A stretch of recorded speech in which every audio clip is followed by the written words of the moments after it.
Greetings and welcome to Rise Up, Powering Through the Pandemic, our virtual early childhood education entrepreneurship summit, created just for you, women in the business of childcare.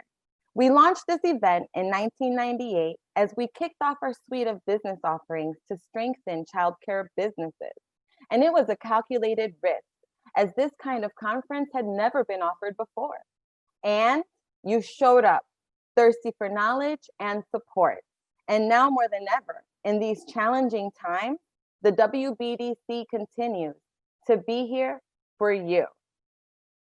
I am Lisandra Martinez, the director of the Women's Business Center, Chicago, and I spearhead our early childhood education entrepreneurial program offerings at the Women's Business Development Center, in addition to offering one-on-one advising and other workshops designed to support you, our entrepreneurs. I am so excited to be here with you all. Are you all ready for today? Let's keep the energy going. I know we're ready for the essential content we will be sharing in these morning's workshops. But first, I have the honor of introducing the president and CEO of the Women's Business Development Center, Amelia Demenko. Hello, everyone. On behalf of the Women's Business Development Center, our staff, our board, and our sponsors, it is a pleasure to welcome you to our 2020 Rise Up Early Childhood Education Entrepreneurship Summit, Powering Through the Pandemic. Our Early Childhood Education Entrepreneurship Program was founded in 1998 on the belief, which is still true today, that without access to safe, affordable, quality childcare, working families, specifically women and minorities, could not fully participate in our economy. Childcare businesses have been destroyed by the COVID-19 pandemic, and together we need to rebuild this industry so that parents can go back to work with safe and affordable childcare available to them. Our participation, your participation in Rise Up shows that you are committed to advancing your business and adapting it to face the day-to-day challenges and opportunities that you are encountering as a business owner. Today is a celebration of your hard work, and we are honored to have you with us. We applaud you for the difference you make in people's lives. Quality early childhood education is a critical component of development for children. And through your work, you are shaping the future leaders of our community. You also give parents peace of mind. Without safe and affordable childcare, it is difficult, if not impossible, for parents to provide for their families. As a childcare provider, you are offering a critical service to support these parents. Through your efforts, you are making it possible for more parents to go to school or work, knowing that their children are cared for, which I'm sure we can all agree is an essential service for any parent.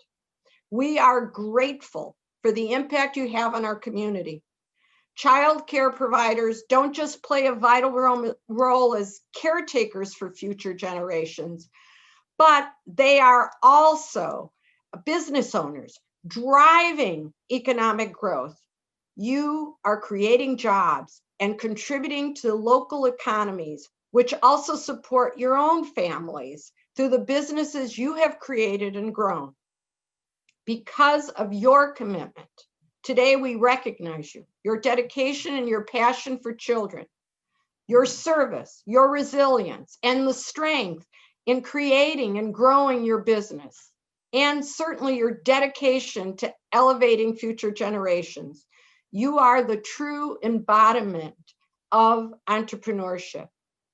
Before I conclude, I want to personally thank our program supporters, the Small Business Administration, the Coleman Foundation, the Polk Brothers Foundation, for their unwavering support of women entrepreneurs and their recognition of the critical importance of quality early childhood education throughout the Chicago region. And once again, I want to thank the inspiring entrepreneurs in this room for your commitment to quality care for Illinois children and their families, We will continue at the WBDC to do our part to help fuel your success. Finally, I'd like to thank Cook County Board President Tony Preckwinkle for working hand in hand with the WBDC for many years and on many fronts, and for her special focus on you, the child care entrepreneur. Tony knows that what it takes to be an impactful teacher and an inspiration for children, as well as what it takes to be an entrepreneur. She is definitely on your side and make sure that the county is as well. It is my pleasure to introduce Cook County Board President Tony Preckwinkle. Hello, I'm Tony Preckwinkle, President of the Cook County Board of Commissioners. I'm pleased to join you for the Women's Business Development Center's Early Childhood Education Summit from Educator to Entrepreneur. I'm sorry we could not meet in person this year and look forward to the next time we can come together. Many of you may know that I spent the first 10 years of my working life as a high school history teacher. I love being a teacher, and many of those experiences have shaped my career in public service. This year's summit theme is Powering Through the Pandemic. No one has had to power through quite like our childcare providers, teachers, and working parents who've had to make tremendous sacrifices and uproot their daily routines during a dangerous pandemic that has cost us so many lives. Residents have had to make difficult decisions during the pandemic, especially when many families are suffering from the economic crisis. Families are struggling to pay bills, often childcare expenses as well. Childcare is a human right. Having a strong childcare system is essential to Illinois' economic infrastructure and social support system. We must ensure that working parents have safe and affordable childcare for their children while they're at work. During the pandemic, we know that unemployment rates are skyrocketing as many workers have been laid off from their jobs or furloughed. Job growth is difficult during this time when many dependable service jobs and small businesses are shuttered or at low capacity. Cook County has stepped up to help working families and small businesses through our Community Recovery Initiative. Through this initiative, created by the Cook County Bureau of Economic Development, we have launched programs including a small business loan fund, resident cash assistance, mortgage and rent assistance, and job training and placement programs. I know that we'll get through this together. Thank you.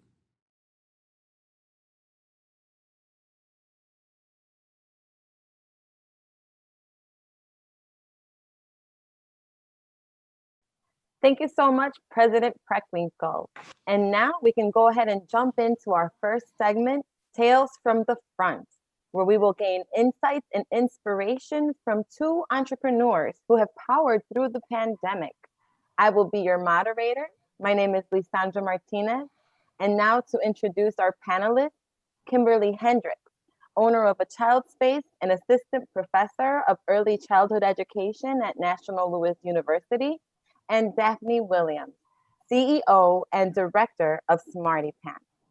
So ladies, I am so excited to be here with both of you today. Let's go ahead and get started. Kimberly, let's get started with you. The first thing is we would like to hear a sweet version of your elevator pitch. And also, if you could tell all of us what makes your childcare business unique. Sure. Well, thank you so much, Lysandra. It's great to be here with you all today. My name is Kimberly Hendricks, and I'm the Play and Learn leader of a Child Space Early Learning Center in Chicago South Loop community. And during our 19 years of business, we've provided a happy place to grow and learn for over 890 children. We pride ourselves on providing safe, convenient, joy-filled, enlightening experiences for children between the ages of 6 weeks and 6 years old. Even prior to the pandemic, our small group sizes really set our service apart from the perspective of quality and really served as a vehicle for promoting engaging, developmentally appropriate learning experiences for children. Fantastic. Daphne, it's your turn. Can you give us your elevator pitch and tell us what makes your childcare business unique? I sure can. So my name is Daphne Williams. I am the owner of Smarty Pants Early Learning Center. We are located in the Bronzeville community. What makes our center different from other centers is our curriculum. At Smarty Pants, we have a strong academic focus, and that has gotten my students accepted into Chicago's gifted and classical schools year after year. So with us, we have a very good balance of play and academics. Last year, we had 100% acceptance into selective enrollment, which means that every child from Smarty Pants that took Chicago's selective enrollment test got into their parents' top choice school. So that is definitely one of the things that sets us apart. And then we have small class sizes. And it's just a loving, nurturing space. So that's what makes Smarty Pants great. Fantastic. Daphne, can you tell us when and how you got started with your childcare business? I started in 2008. I was a principal of a school and I quit and I started with one child in my kitchen. So today we are in a commercial space and we have been there for 7 years. So I always tell people I have experienced every aspect of educating a child from birth to 8th grade. And how did you start in the business? You know what? I was a frustrated school administrator. I wanted to make changes and I wanted to be more in control and I wanted to change kids' lives. So I put in my 2-week notice and look, I had a few people that believed in me. Like I said, I started with one kid. Within a month, I had 4 kids and we just grew and grew. Fantastic. Kimberly, what was your driving motivator behind getting into this labor of love of an industry? Yeah, so I actually started as a kindergarten teacher. And I always tell the story that I fell in love in kindergarten. And I just realized that it was where I wanted to be, with young children. Unfortunately, my story took a slightly more tragic twist. We lost my sister. And at that time, she had a 2-year-old. And my parents, who were all seniors, who were both senior citizens at that time, tasked me, the teacher in the family, with finding childcare for my then nephew, who was 2 years old. So I started looking around and I just couldn't believe sort of what was out there. And it was kind of the first light bulb moment that I had that, maybe this is something I should be doing, because I knew, how passionate I was about young children, but I'd never considered actually owning a center. But that was sort of the life event, if you will, that began my wheels turning in that direction. Mm-hmm, mm-hmm. And thank you for sharing that with us. Fast forward to today, right? Our theme for this summit is powering through the pandemic. So could you tell us how this applies to you and your business? How has it impacted you and the families that you work with?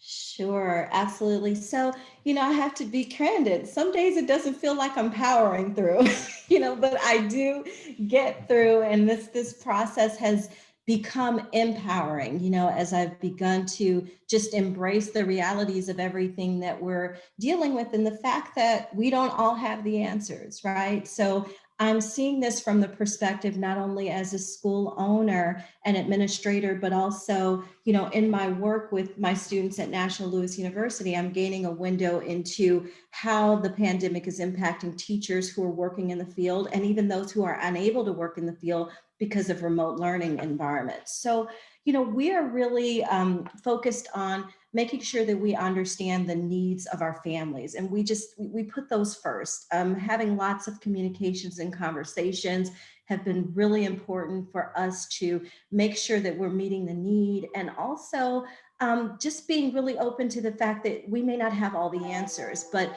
being open to hearing what the needs are among our parents or our teacher population, and making sure that we keep that really strong culture and community in our environment so that we can be responsive to the needs as they change. Absolutely. And that's so important, staying on your toes, right? Yes. Daphne, how has the pandemic impacted your business, your families, the community that you are located in? Wow, where do I start? The pandemic has, yeah, it shook up everybody. But I said, for me, it's given me a chance to reset. And by that, you know, I have a couple of staff members that aren't with me anymore. And I took that opportunity to, make sure that I strengthen my team, because this pandemic, I need strong players on my team. It's basically changed the way we do everything. No parents are allowed in the center, having to take temperatures. Our cleaning process and procedures are on steroids. Financially, it's been it's costing more to run a business during a pandemic. But the upside of that is we were closed for 4 months. When I opened back up, I had 17 kids come back, 17 of 52. Now we're at 49 kids. So there is still a need for childcare. Do not think that because this pandemic that daycare is a bad idea, or it's not needed. I always say daycare is a recession-proof business. No matter what is going on in the world, if your daycare center is open, then people will come, and you just have to keep the faith and just keep on pushing, because it will rebuild, especially if you have a good center. Yeah, it will rebuild itself. So just, I was staying encouraged and pushing, and we're on the brighter side of it now. I had many days where I was lying on the floor crying and kicking, and why me? And Kimberly, thank you for calling and checking on me. That was huge. I think we stayed on the phone for a couple of hours that day. I definitely needed that. So, I mean, just keep pushing. That's all I can say. So in addition to how the pandemic, has impacted you and your business, and you've talked a little bit about some of the new protocols and new routines that you've implemented just to maintain safety, to address the concerns of parents. How else has your day-to-day changed in your childcare business, as far as just dealing with this pandemic goes, and dealing with it in an environment where there's children and toddlers and 2-year-olds and masks and social distancing? What are some of the things that you've done just to stay on top of that aspect of running your childcare centers? Daphne, do you want to share with us? Sure. So for me, it seems like everything has changed. I'll start with like my contract. My sick policy for my staff is totally different now. Now I need a doctor's note for more things that I see, or you need to stay out for 3 days and not just come back the next day if you're having this problem. And even for the kids, our sick policy has changed. And it's not an easy conversation to say, oh, well, you guys traveled. Well, unfortunately, you need to sit out for 2 weeks, but you have to have these uncomfortable conversations so that you can protect the entire center. We've had to cut down on the amount of kids that we have in certain areas because we have to allow for social distancing. So that means I had to purchase more tables and chairs because I can sit 2 at a table. And guess what? I used to be able to sit 6 at this table. But now, or the way we sleep is different because I have to make sure that I'm spacing everybody out. My cleaning crew used to come 3 days a week. Now they're 5 days a week.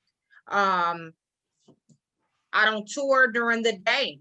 I used to invite parents to come in to observe a lesson because that was our, the thing that separates us from other daycares. Now they can't see it. So now it's like, okay, maybe I can ask the teacher to stay, that their child, whose class their child would be in, but they don't get to see the kids. They don't get to see, how we do things, how we're orderly, the things that I once said, these are my selling points, they just have to trust me. I have to, get out there. You talk about a pitch, I have to sell myself because it's me and the parents after hours in an empty center. So many things have changed. I know Kim can say this, just the cost of things has gone up. I used to pay $45 for 1,000 gloves, and now they want $12 for 100 gloves. I mean, it's just so many factors that this pandemic, like another thing, maybe, sometimes the 2-year-olds might go to the 3-year-olds class and they might watch a movie together or something like that. They might do an art project together. Now we can't do that. Now you have to stay contained in your classroom just in case there is an outbreak so you can track it better. So a lot of the luxuries, I used to say with the hugging daycare, we were always hugging. It's not the same. Or, with yoga, we can't even say, hey, let's hold hands and do ring around the roses. I mean, there's so many things that are different. Like every child has their own supplies. I ordered science boxes. We used to be able to share things. No more community crayons. Every child has to have their own supplies. I mean, I can go on and on. So Kim, I'll let you take it from here because it has truly changed. That's a good question. Yeah. There have been lots of changes, and obviously how we do everything, we're early childhood people, so we're just huggers, most of us anyway. So we're doing air hugs now, and we're doing air fives, and things like that. But in terms of the learning environment, we have just done everything we can to try to still make it fun and engaging for children and developmentally appropriate. So, for example, in our classrooms, we got masking tape and made triangles, squares, and circles, and we put them all 6 feet apart. And they're in different colors. And so we'll say, oh, you're in the orange zone, triangle, look to your left. And so really the conversation and the communication, and the language, we've really capitalized on this opportunity to still keep the learning really going while also promoting like social distancing. It's really hard to do with children because they just naturally gravitate. They want to be together and they want to be next to you. And, when we first came back, my teachers were like, well, what if they want to hug? What do we do? And I'm like, I guess you're going to have to hug. They're children, they need to be comforted, and we're not trading, comfort, for them. We're going to keep them safe, but there's some realities that we know just exist. Another big thing for us, we were fairly technologically, savvy going into this, but we have really taken our technology to the next level. Obviously, because parents cannot come in the building, we really will rely heavily on our communication system. So being able to send pictures and videos to parents throughout the day, it's really good to have a system like that in place so that the parents don't they're going to miss out, obviously, because not coming into your building is really challenging. But like Daphne, we don't allow parents in. So we really rely on our web cameras. Our school is set up so that parents can log on at any time of the day and they can see their children playing and interacting with their peers. That's super powerful, for a family who can't come in otherwise. Using our communication system so that families can hear and see what's going on throughout the day. So we're sending them pictures in real time. We're using, they're not coming in the building, but we're still making sure that we ask them about 16 questions every morning to just certify that they're healthy and can come in the building. And so we're doing that electronically, and parents are pre-certifying and then recertifying when they get there. We're taking temperatures every morning. So there are lots of things that, we're doing obviously to keep the families safe that aren't necessarily things we had to do before. But I will say, we've, as childcare providers, we've been cleaning forever, right? I would have to say really understand the cleaning protocols. They're a little different now, but they're not completely different. We always had to clean. We always had to wipe noses. We always wore those gloves.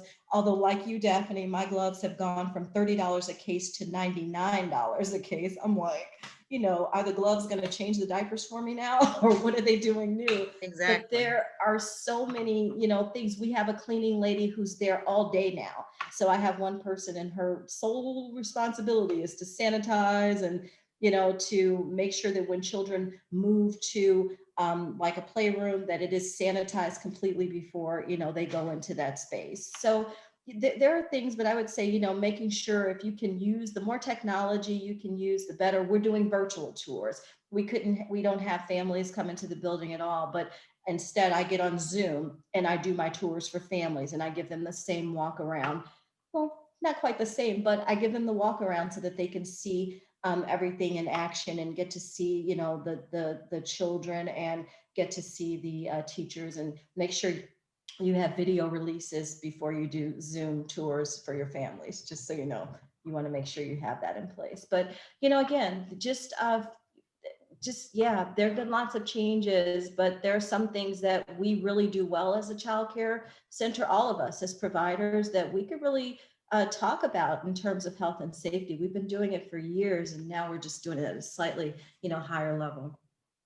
Absolutely, absolutely. So from the day-to-day sanitation of the space, to the interaction with the children, to the access to the families, the changes have been on every level, it seems like, for both of you. But what I hear is the most important element that has not changed is that loving, caring touch, and your high standards of cleanliness that existed even before the pandemic hit, because that's always one of the top concerns for parents, even before COVID.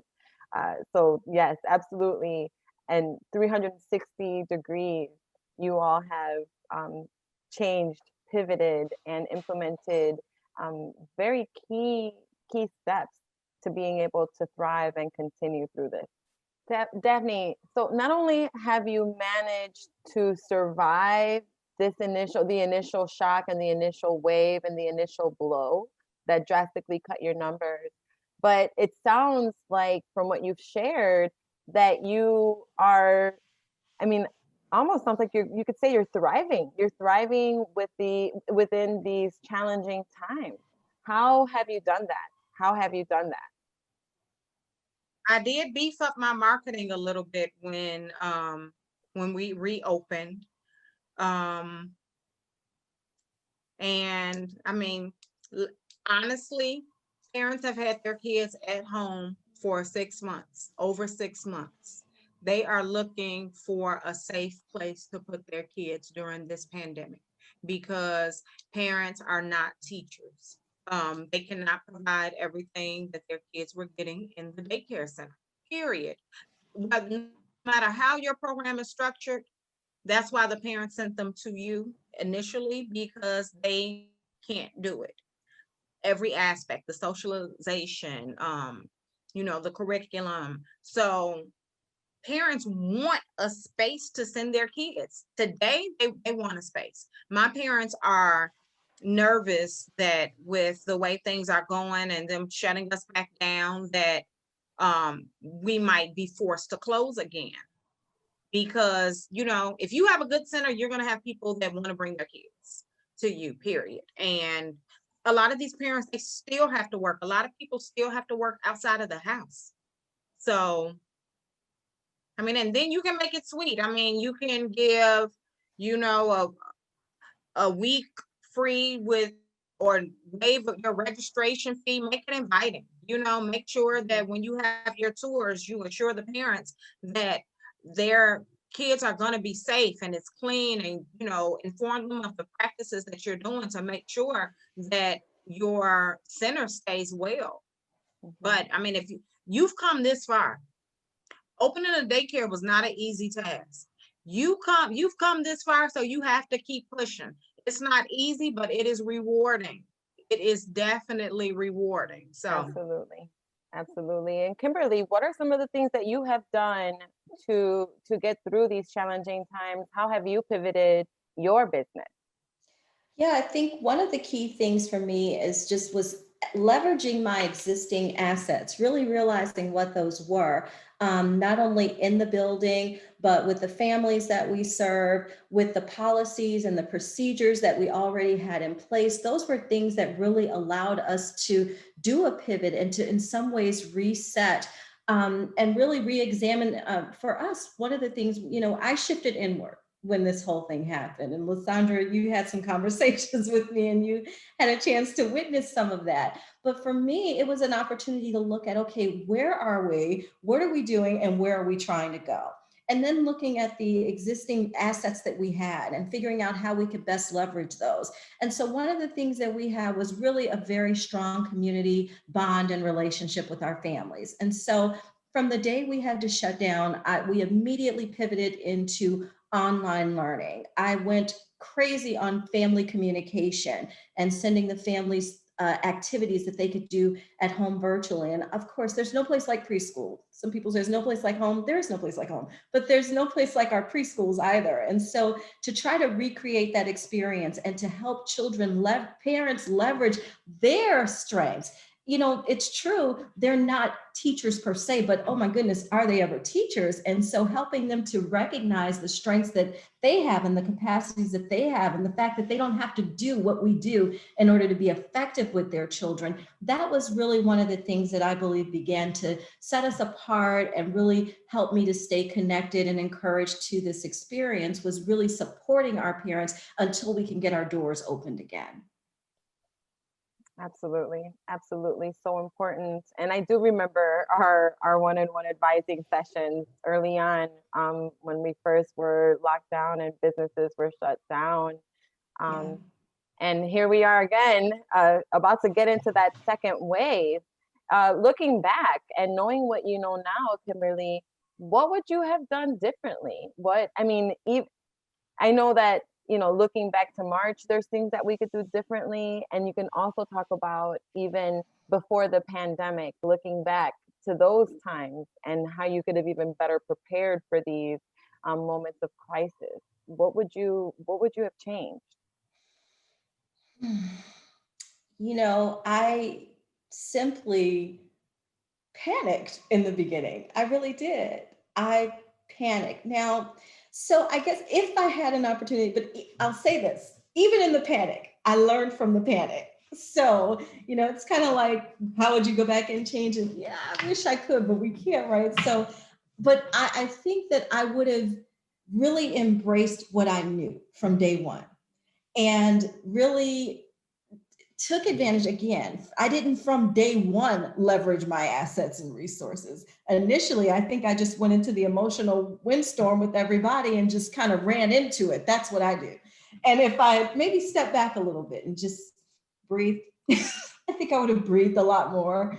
I think that I would have been able to be more supportive. I'll say this, I wasn't as supportive initially with the teacher community. I expected my teachers to jump in just like me. And I forgot, well, they've got lives too. They've got families too. They have challenges too. So one thing that I would do differently is I would have supported my teaching community from day one a little differently. Now, I learned that lesson before we got to June or July, recognize, okay, there's some grace you've got to demonstrate. There's some support you have to extend. And now, a huge majority of what we're doing is making sure our teaching team is super well supported because this is challenging for them. We're asking a great deal of them. They are essential workers, essentially in there doing the really tough work of caring for children. And in the backdrop, they've got real life happening too. So I would probably go back and reset around that initial response to the expectation for my teaching team. Daphne, how about you? If you could turn back time. If I could turn back time. So Kimberly, you made a very good point. Because that the whole staffing thing was definitely an issue because we just didn't know what was happening. initially I thought that we were going to be closed for 2 weeks and then we would be back to business and, life would be as it was. And we are in the exact opposite position of that. I would have been a little more to the point with the communication with my parents. I think I would have just had to sit there and decide exactly where I want to go with this and then put it on paper and say, this is it. Because honestly, they were scared. I was scared. It was so much that was unknown to us that they had me having many, many, many, many sleepless nights. And it definitely made me realize, not that I did not know, but now you just know how important and how essential you are to these parents' lives and these kids' lives. Like, you are extended family. So, it's like your sister or, your cousin calling you with their problems. Like, I was answering emails at 2 o'clock in the morning. Because like I said, I wasn't sleeping. And going forward, like reopening, it's like everything is black and white. These are our procedures. This is where we're going. This is what we're doing. And in case of this happening, this is what's going to happen. And it's no gray area. So I think that strong communication would have really, really, really saved me a lot of stress and heartache. So that's something that is important, and that's something that I would have done differently. So what I'm hearing from both of you is that communication has been key. Communication has been key, and your clients, the community that you serve, are not just clients and community, they're actually family, and that you are all so closely connected in the day-to-day that communication was the essential way, not just to get your business ahead, but to continue to get your communities ahead and to provide those services that you do for our families to be able to go back to work and to continue to generate income for their families and for the economies in their communities as well. So you are all definitely a very important part of that fabric for the success of our children and the success of the businesses that are near your business, your child care centers. So that's one key takeaway. What advice would you give? What would be the second takeaway? The advice that you would give other child care business owners? Daphne, we'll start with you. You know what? I feel like I'm just going to repeat the same thing. But just make sure that you do communicate what your expectations are and your decisions, and communicate them as soon as possible to the parents, and make sure that you come up with a plan to make them feel comfortable. When someone is talking to you and keeping you abreast and informed, that's a form of comfort. When you know what's going on, it's like, okay, well, this is what it is, or this is where we're going. This is the plan. But so just making sure that you do that, and making sure that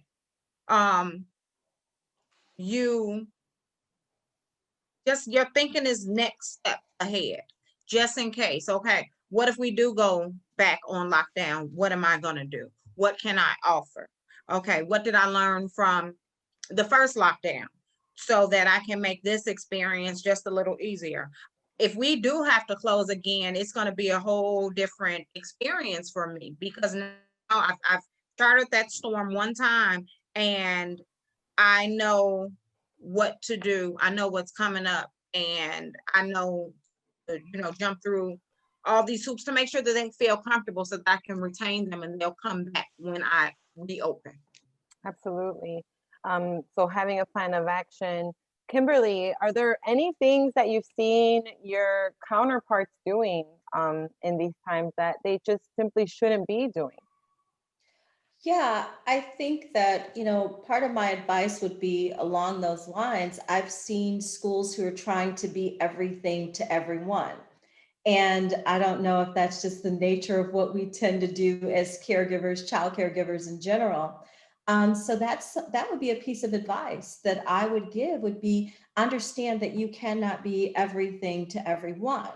Establish the best service that you can provide to your family with with your resources, with the resources that you have available to you, and be very clear in your communication of that and of those expectations so that the families that choose you, which ironically may not be the families that chose you previously. If you've had to pivot into a new service model, that may mean that you're pivoting into a new clientele altogether.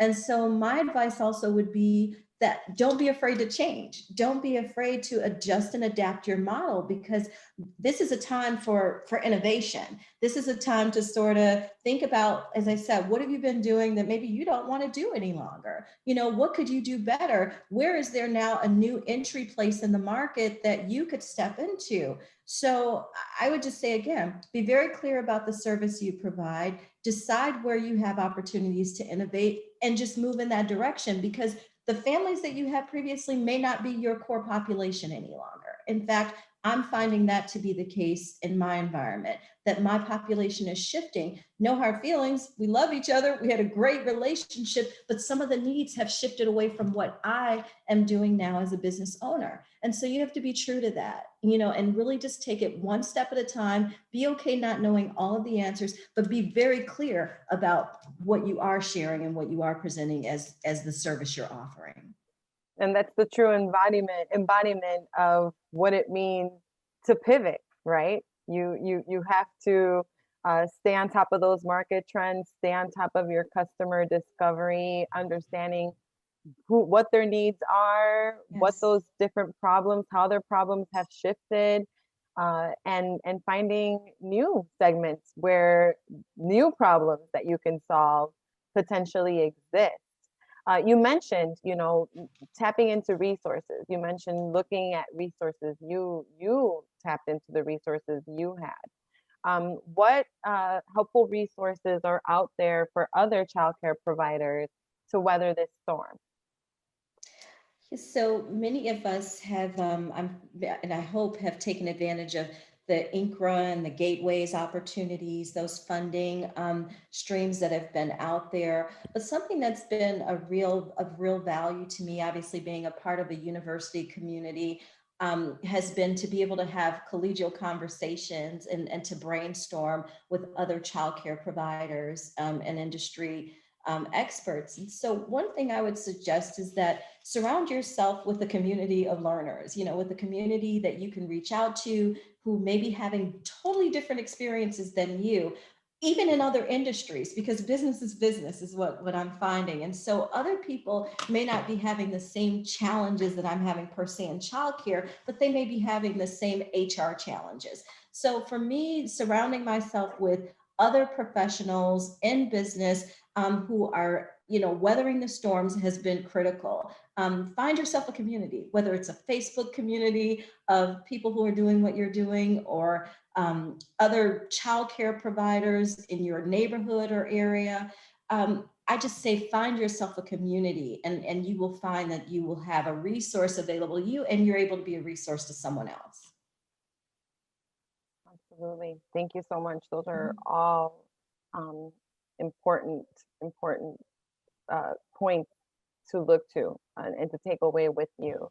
Daphne, how about you? What resources do you suggest other childcare business owners tap into in these times? Well, definitely INCRA, like Kimberly said. I have taken some workshops through the SBA. I've taken some workshops through SCORE. You guys have definitely been a resource for me. So I've really just kind of taken this time to learn, to, just kind of try to hone my craft. And I've taken a marketing class, just following different people now, definitely on social media. I'm members of certain childcare provider groups, and I have learned so much from other providers. And even just reaching out to the providers in my area that I know. And I mean, we have been referring kids, or if I find a program, then I'm, calling them and giving them the information and vice versa. So again, just, reaching out to your tribe is so important. And like Kimberly said, business is business. Like my best friend owns a sports camp for kids. She deals with older kids, but our plight is very similar and our problems are similar. I have a friend that owns a coffee house. We can sit there and talk about how we have so many parallels in our business, and we are in two totally different industries. So really at a time like this, definitely like you guys, INCRA for the whole financial piece. But for me, what has been priceless is having that person that I can have that one-on-one conversation with that is telling me that they understand and they are going through the same thing that I am going through. That has been priceless. So that's huge. Absolutely. Absolutely. And even in the cohorts and the workshops, and when you tap into a resource like us, the biggest resource we can offer you is that community, and it's connecting with other entrepreneurs. So that is absolutely the biggest resource, even when you come to organizations like ours. Um, so we are getting close to wrapping up, but before we do, I have two more questions for each of you. The first question, before we wrap it up, is going to be for each of you to please share if you do have a favorite quote that helps you get through tough times. Daphne, what's your favorite quote that helps you get through tough times? And then the second part of that question is, what is your secret sauce? Quote and sauce. Okay. My quote to help me through difficult times is to start each day with a grateful heart. So all of us, yes, we have things going on, but if we really, really sit down and look at our total picture, our good outweighs our bad. I find myself, my dad used to always say, majoring in the minors. The bad things are the minors, but we're blessed. Our businesses are still open. It might not be to where we once were, but they're on the rise, and we just have to really, really think about the positives. It's a lot of people who've had to close their businesses, or just different things have happened during this pandemic. So you have to make sure that you really focus on some of the positive things in your life instead of always the negative. And I have on my wall in my office, it says live now and procrastinate later. I'm a big procrastinator with things. I mean, I know I get the job done when I need to, but I'll sit there and twiddle my thumbs and do all types of other things, read a magazine, and then, I'm under pressure. But when I take my time and knock out things and don't leave it to the final hour, I feel good. And then that's just a stressor that I don't even have come to me. So that's important for you to, don't just let things sit, just knock it out, and you'll feel better. You'll feel accomplished. Fantastic. Thank you. And Kimberly, your quote and your sauce. So my quote is, you count your blessings. That's it. Count your blessings. There's, all you can always find, the silver lining if you look for it. I believe that. And so, yeah, that's it for me. Count your blessings. And then I would have to say my secret sauce is staying true to myself.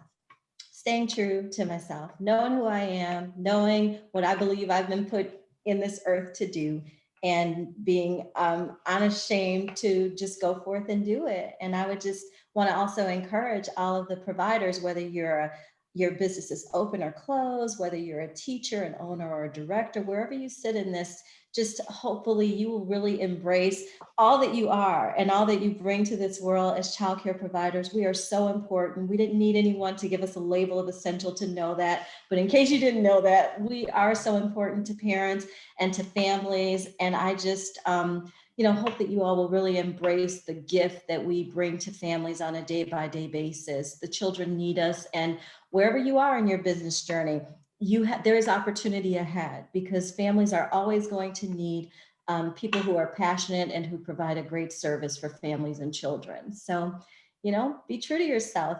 Define what that business looks like for you, and build it or rebuild it if you need to. Fantastic. Thank you so much, ladies, for sharing today, for your time. You have done an excellent job just sharing, a little bit about your businesses, your journeys, how you got started, and how you pivoted, how you remained resilient and are even thriving in these times of crisis. So we really appreciate you sharing all of your knowledge, all of the lessons that you have learned, sharing the advice that you have shared with everyone that is watching today, and really, just for giving a little piece of your genius and your gift of entrepreneurship with the rest of our entrepreneurial community. Oftentimes, one of the biggest obstacles for a lot of the business owners that I work with in the childcare industry who are starting off is I often hear them complain about how hard it is to find mentors, to find someone who is willing to share how they succeeded, to give them advice, to mentor them. And the two of you are not only leaders in our childcare community, but you are so selfless and giving when it comes to sharing your success, sharing those lessons learned and being mentors for all others who are embarking on this journey. We all know that the childcare industry, even before the pandemic, is not necessarily lucrative. And especially now, more than ever, we know that being in this industry and doing what you do is not only essential, but it's a labor of love.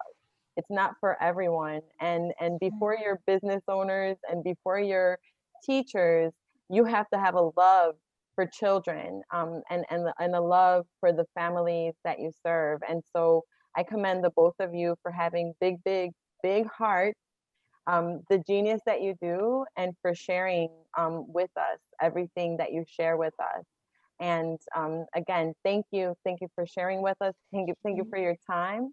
And that wraps up today's segment, or this segment. Next, we are going to be joining a panel of experts in the Ask the Experts segment. So please stay tuned, and we will be back.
Welcome back, everyone. I know you're eager to get started with the next portion of this incredible program, Ask the Experts.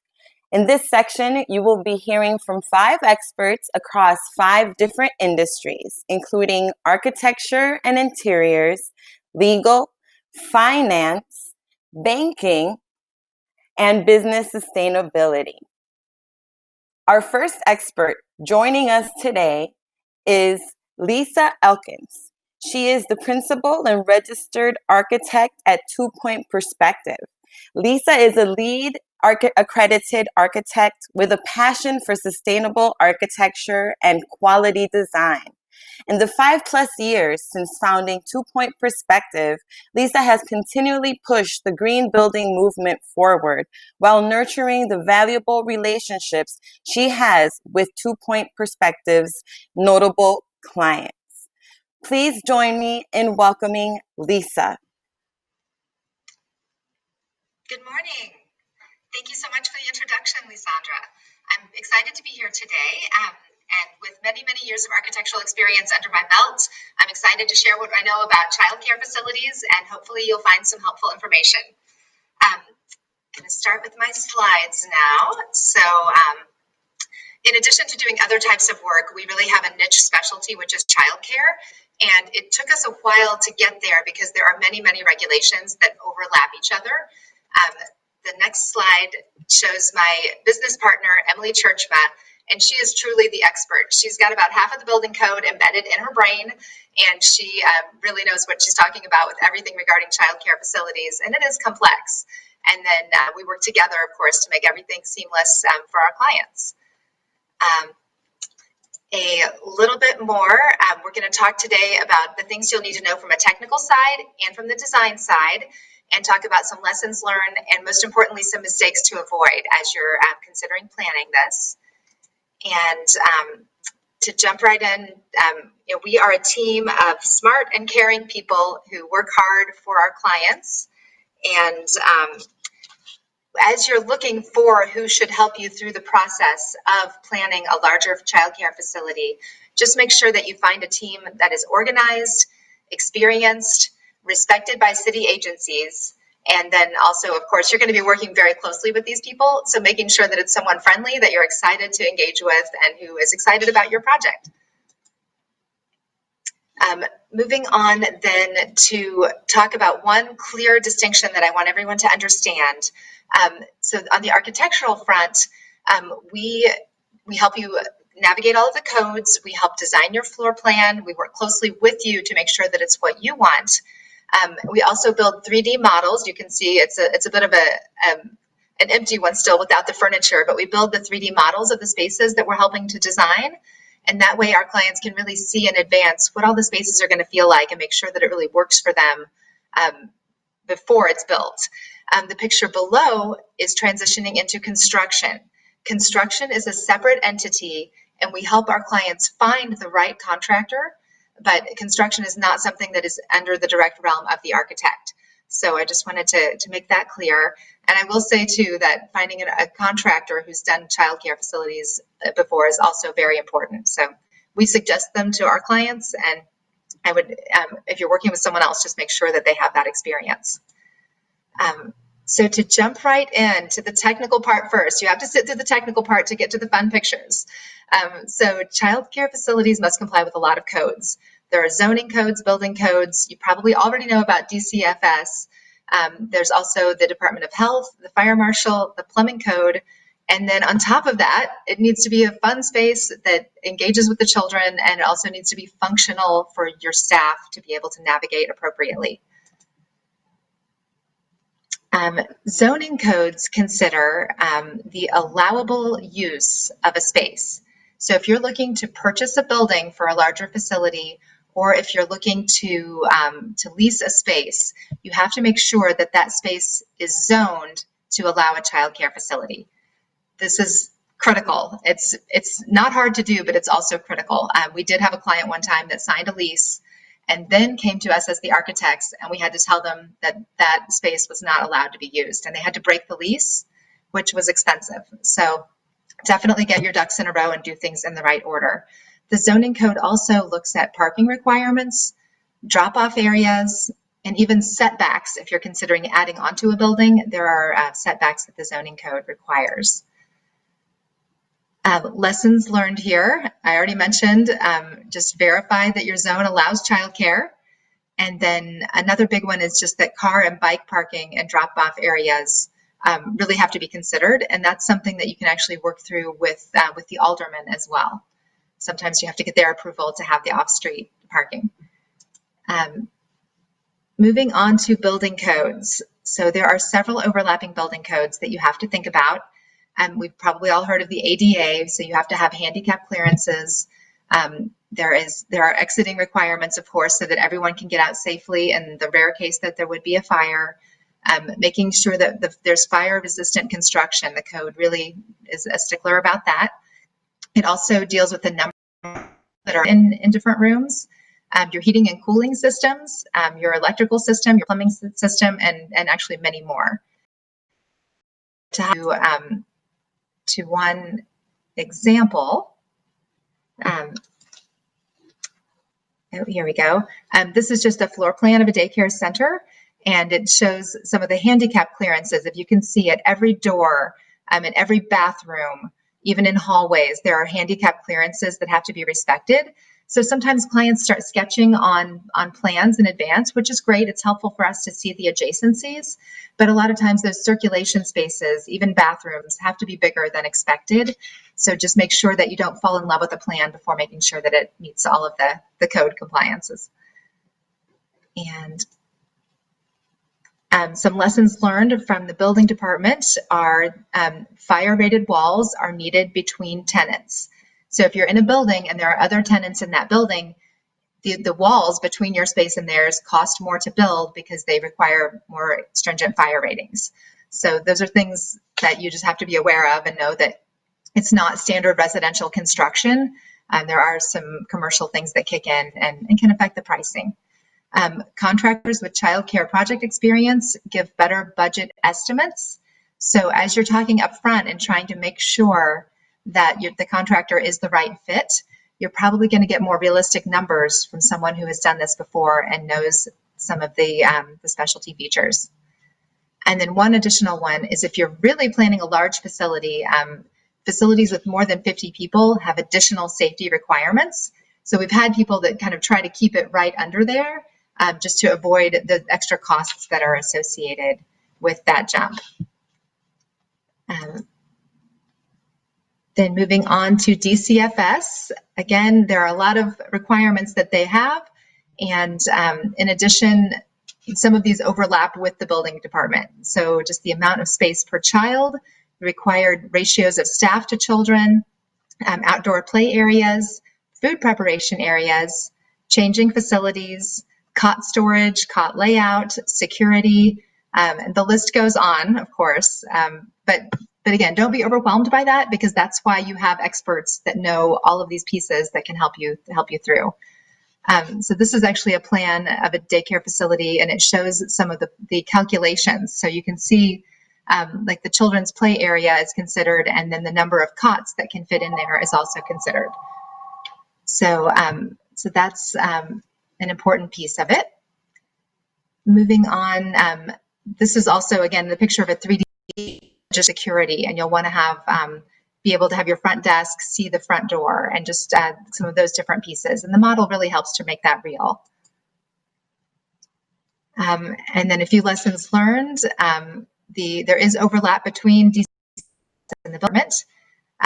Requirements of spaces that you're designing can vary based on the age of the child.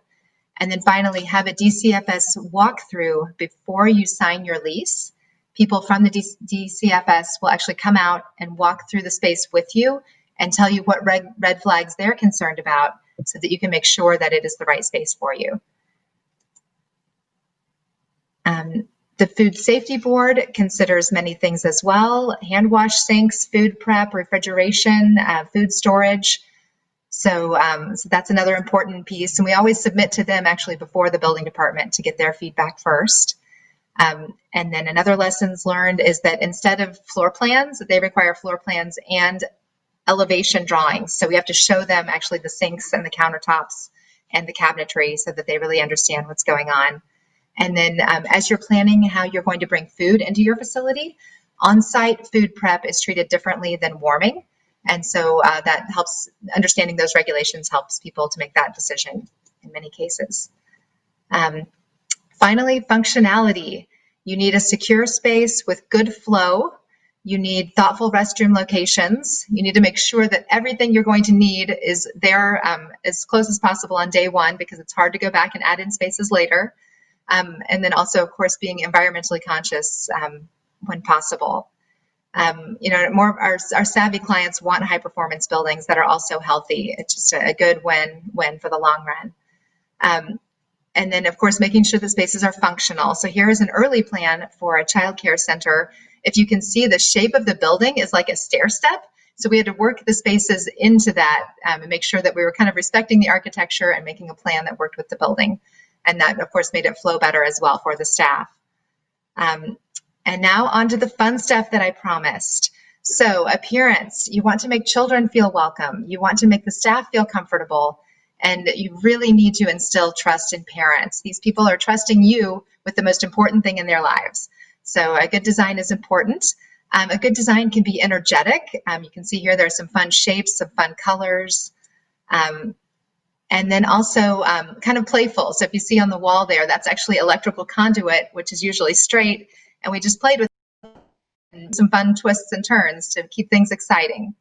And there's also, again, some bold pops of color, some ceilings being dropped to make the spaces feel like they're relating to humans better. And then sometimes it's fun to have a themed space. So if you can see, this is a front desk, and those pieces that are hanging above the front desk are actually milk bottles. So it's kind of fun to bring themes back around sometimes and play with some interesting features. And then colorful. So this is a case where a custom muralist actually painted this, and those colors are kind of fun and engaging and something that kids can really enjoy checking out. And then creative. So this is a space that we used park benches to actually make it feel like you're outside when, of course, it's an interior space. And the mural really helps with that as well. The fun pops of red and green and the bold colors kind of bring back in the apple tree idea, if you can see the apple tree in the background there. So really just having some fun with it, thinking like a child for a minute and engaging there. And then finally, plant filled. So this is actually not a childcare center, but it had a whole wall of plants that we had designed. And I feel like things that are alive are really nice for people. Children especially just relate to that. And it's good for air quality too. For childcare facilities, we do put the plants up higher because children love to pick at them otherwise. And then finally, just home-like, making it feel like there's some little areas that have a smaller scale that's still keeping it fun and fresh. And then one last slide, just making spaces feel fun, working in 3 dimensions, using color. What kid wouldn't want to hop around on those little circle rugs? No child would walk across that. You have to hop. So just keeping that in mind, keeping your ultimate audience in mind, and having some fun and creating some 3-dimensional spaces. So, lifeless doesn't work well. Cold spaces don't work well. Have some fun with it. There are children involved here. And then the last lesson learned is just allowing more time than you think you need for every single piece of the phase along the way. So thank you for listening to some ideas about architecture and interior design. I'm excited to hear what questions you might have. And for those of you who have home-based facilities currently, I don't want you to feel like having a larger offsite facility is unachievable. You just have to have the right and have the right support network, and it's very achievable, and it's a very exciting journey. Thank you so much, Lisa. That presentation was absolutely beautiful and definitely inspiring. And we have some really good questions from our audience right now. The first question is, when should I reach out to an architect regarding my future childcare business?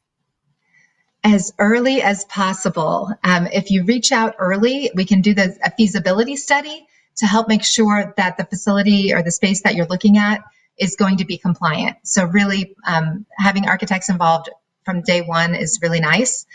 We worked with a client last year who brought us in to look at a space, and we determined that it wasn't the right space. There were some pieces that were going to make the construction outrageously expensive. So we looked at another space with her, also not the right space. Third time was a charm, and she found a great building, and actually that project wrapped up a few months ago. So having an architect on board early to do those feasibility studies, honestly, is a really great way to kick off a project. And the feasibility studies are very reasonably priced normally.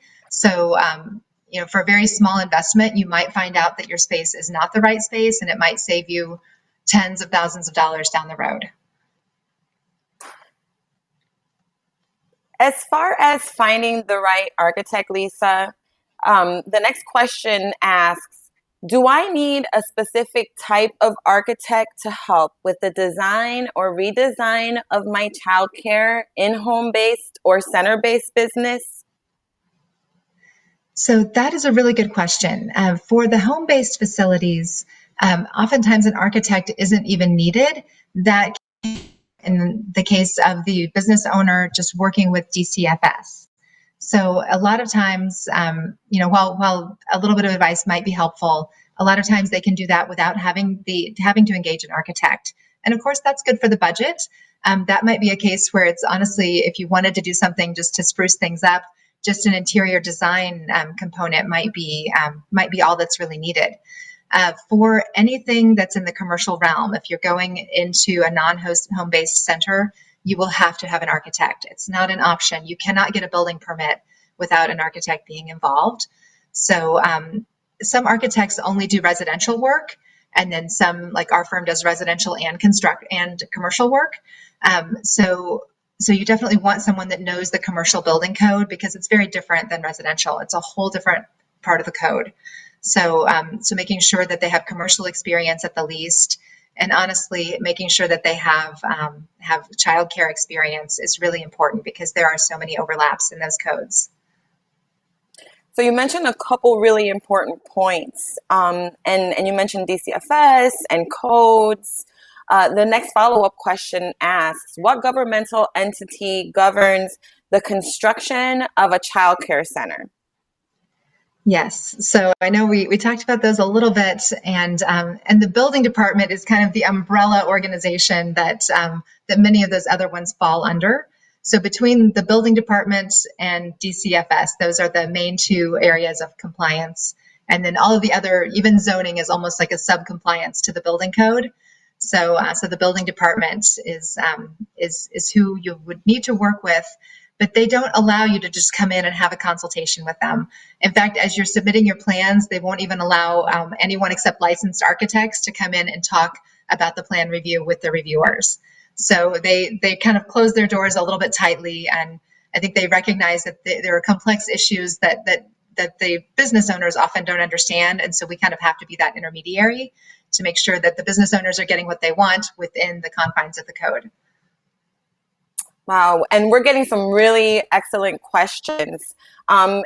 Additionally, our audience wants to know, what are key questions to ask your architect in this process, in the different stages of this process? Yes. So the first, of course, is, have you designed a childcare facility? I can't stress how important that is. And then the next is just, what is your design process like? And how do you make sure that the client is being listened to and respected, and that ultimately this will be, it's going to be the client's facility. They're the ones coming to work there every day, and making sure that the architect isn't just going to be someone who says no to everything and tries to push their agenda. Somebody that works well with the client, because again, we're here to realize your dreams, not to tell you exactly what you should have. So just the working relationship, and of course the experience in childcare facilities.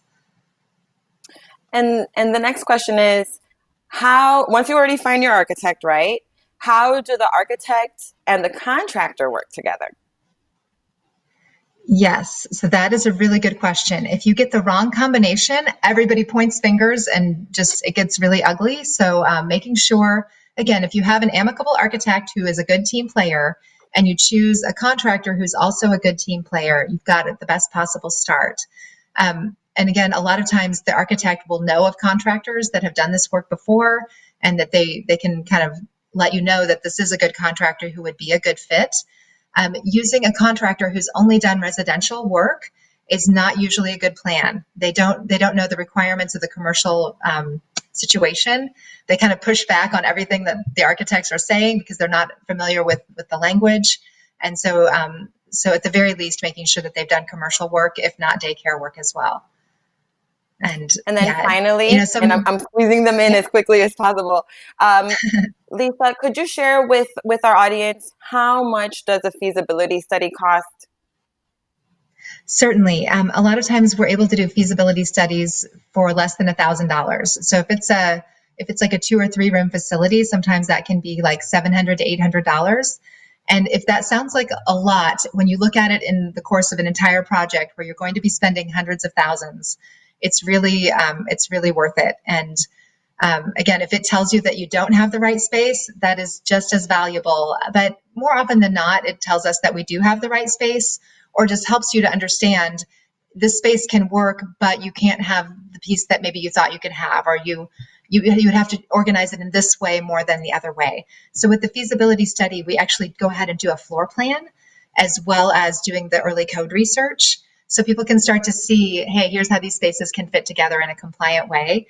And I love that because it's when people really, for the first time, start to see that their vision can become a reality. So it's an exciting part when the feasibility study proves that things do work. Absolutely. Well, Lisa, thank you so much for this amazing information. I'm sure that everyone found it very insightful and valuable, and we really appreciate your time that you spent with us today. Thank you so much again. Next, Thank you, Lysandra. Absolutely. Next, I am so excited to welcome our legal expert. His name is Agostino Filippone, and he is a partner with Chokski Filippone Law. After gaining extensive experience at corporate law firms since 2006, Agostino chose the entrepreneurial route and has gained considerable experience with small businesses. So without further ado, join me in welcoming Augie. Welcome, Augie. Hey, how you doing? Thanks for having me. Yeah, absolutely. So I really appreciate the chance to come out and talk. I know I've done this for this kind of stuff in the past, and worked extensively with the WBDC. You all put together fantastic programming, a lot of great information for people that are just thinking about starting, people that are starting, and for people that are ongoing to help them meet challenges.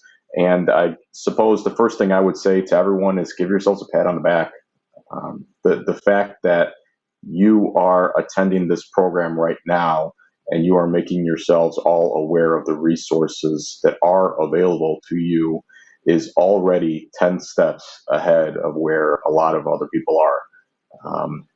The entrepreneurship path is not one that is set in stone. It's not one where there is a single path for everyone. And the simple fact that you're willing to take that first step says a lot about you and a lot of positive things about you, because a lot of people are very often too afraid to take that first step. So that's the first thing I would say overall. But in terms of the legal aspects, certainly we'll not be able to go through everything in 10, but give you a little bit of a taste of some things that you should consider. And the first thing I'll say there is trust your gut. A lot of the law is really common sense. I know sometimes lawyers like to make it sound fancy and think that by using fancy words and legalese that they're worth their weight in gold. But the truth is, the person that's able to explain something simply, the person that's able to explain something in common English, just using regular language that you use on the street, that's the person that's probably going to be your best attorney and your best advocates. And that's something where, anyone that does trial practice, that's what you need to think about with juries is, look, people don't have, crazy illusions. It's just kind of explain what the situation is to your grandparents. If you were able to do that, you should be able to win the case. But besides an attorney, and preferably a good-looking Italian one like you have on your screen right here, the other people that you do want on your team, and you want to leave enough time to find the right people for your team that are going to be partners for them, is a good architect, like you just heard from, especially if you're going to have space outside of your home, if it's not going to be home-based. And even if it is home-based, maybe you want some ideas about how to change the space so that it's more conducive for the purposes that you are looking for. The other thing is a great banker, because whether it's opening up a simple small business account or whether it's taking out a line of credit or what have you, you're going to need someone that's working with you and not just trying to sell a product. The other thing is a good insurance professional, because especially if you're home-based, you're going to want to get what is normally called a BOP, a business owner's policy, and that's going to be able to cover you in case there's any kind of liability or damage or other concerns that you might have.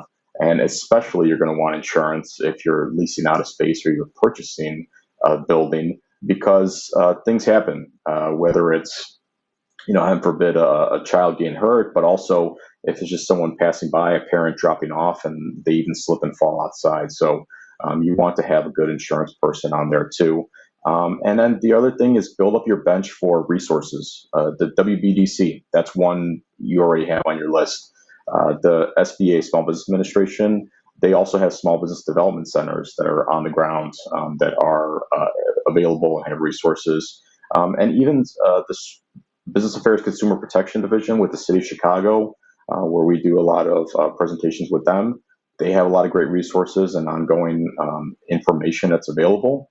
And even your local library, your local business library, and there's a lot of resources, a lot of marketing, a lot of avenues that you can help to grow your business. And the best thing about all those resources that I mentioned, they're all free. So they're not eating up your bottom line too, for those items.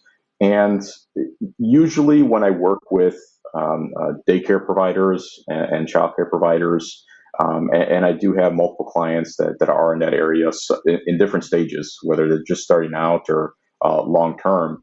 The biggest thing that they worry about with legal, and the reason I want to talk to an attorney, is how do I limit my risk?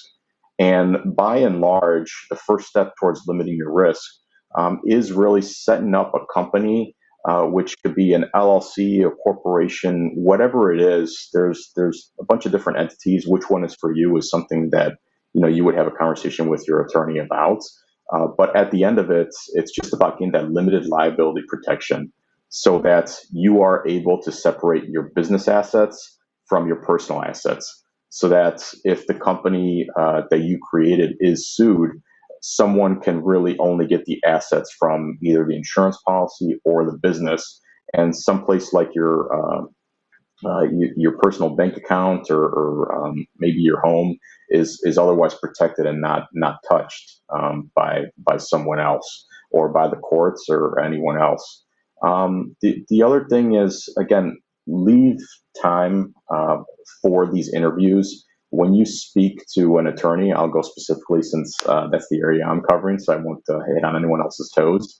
But have a chance to sit down and talk with them as soon as possible, because before you consider signing a lease, or before you consider setting up a company, or before you consider liability waivers for students, or bringing on employees, you're going to want to have someone that is a partner with you, that brings a value to the table, and that is looking out for your best interest. And so the only way that you can do that is by having enough time to have a conversation with that person so that you can feel them out.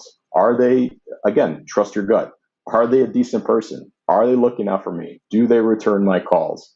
Do they nickel and dime me for every single time I pick up that phone? One thing that my partner and I do, and when we set up the firm, was, I'm a child of immigrants, so my parents were restaurant owners over in Schiller Park. And so I know this. I realize that a lot of times people are scared to talk to attorneys, or they're scared to talk to other so-called professionals because they think, how much is this going to charge me? How much am I going to be out of pocket for this?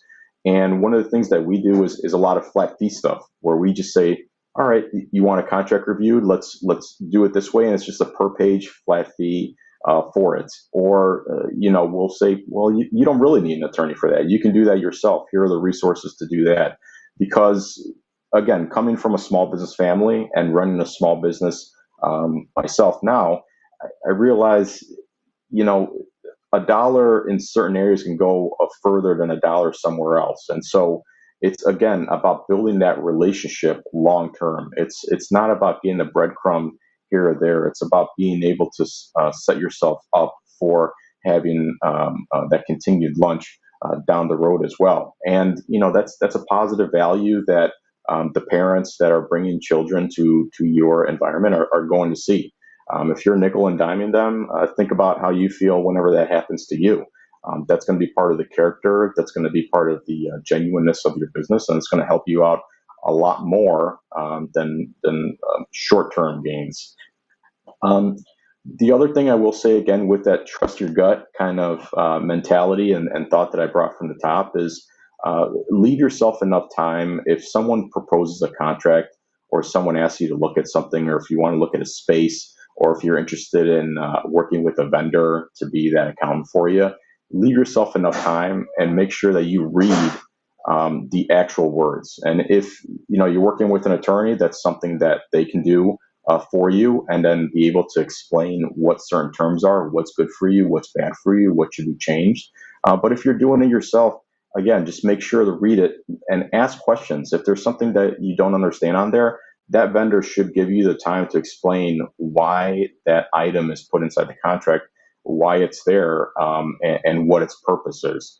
And again, trust your gut.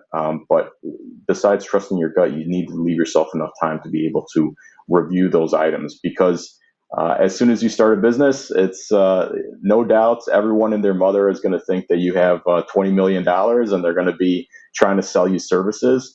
And it's really up to you to be able to say, no, I need time with this. Just, give me a few days, take a breather, and be able to refocus yourself so that you're not rushing into something and making poor decisions that are spurious at the moment. So with that, I'm happy to take any questions that you may all have. And thanks again for having me. Thank you so much, Augie, for such robust information. And we definitely have questions from our audience for you. The first question is, what is the most common mistake you see during startup? I often see people not leaving themselves enough cushion financially, because with any business, there's going to be a lot more startup costs than they anticipate.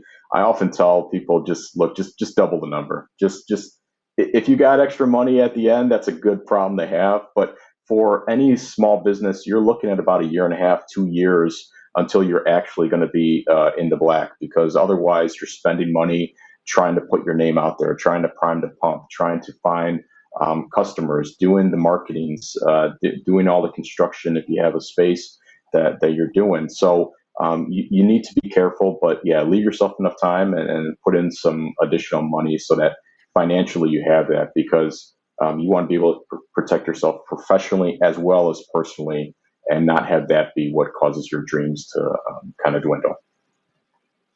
Yeah, that's definitely important.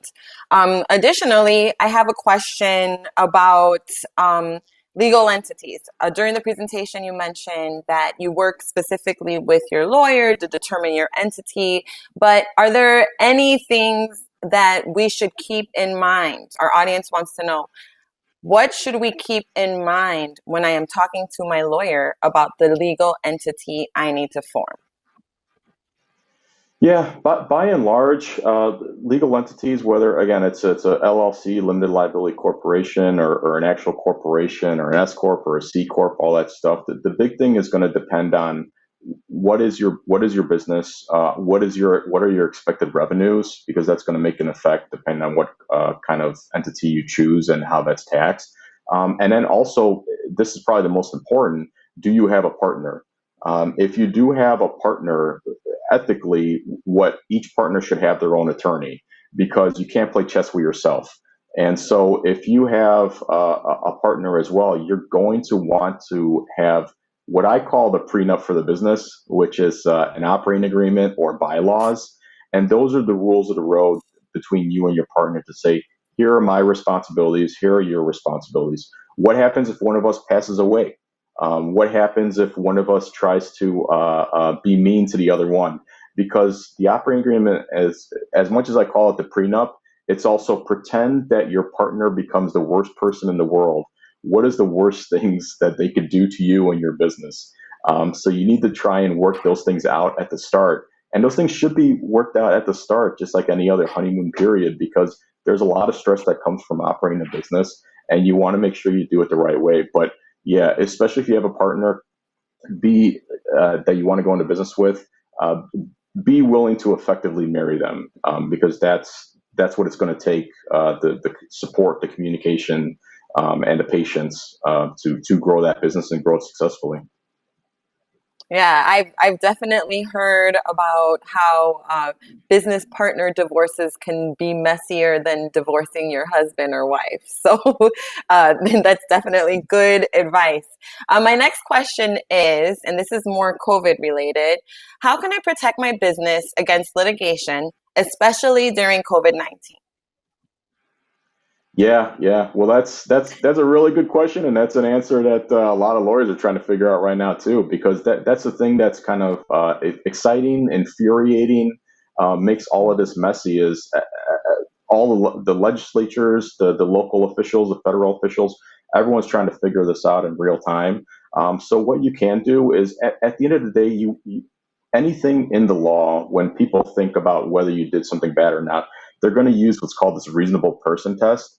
And it is exactly what it sounds like. Just what would a reasonable person do in this situation? And so for COVID measures, we know the kinds of things that we can do to be proactive and mitigate risk involving cleaning, involving mask wearing, gloves, maintaining separation 6 feet, all that stuff. So you want to have those practices in place.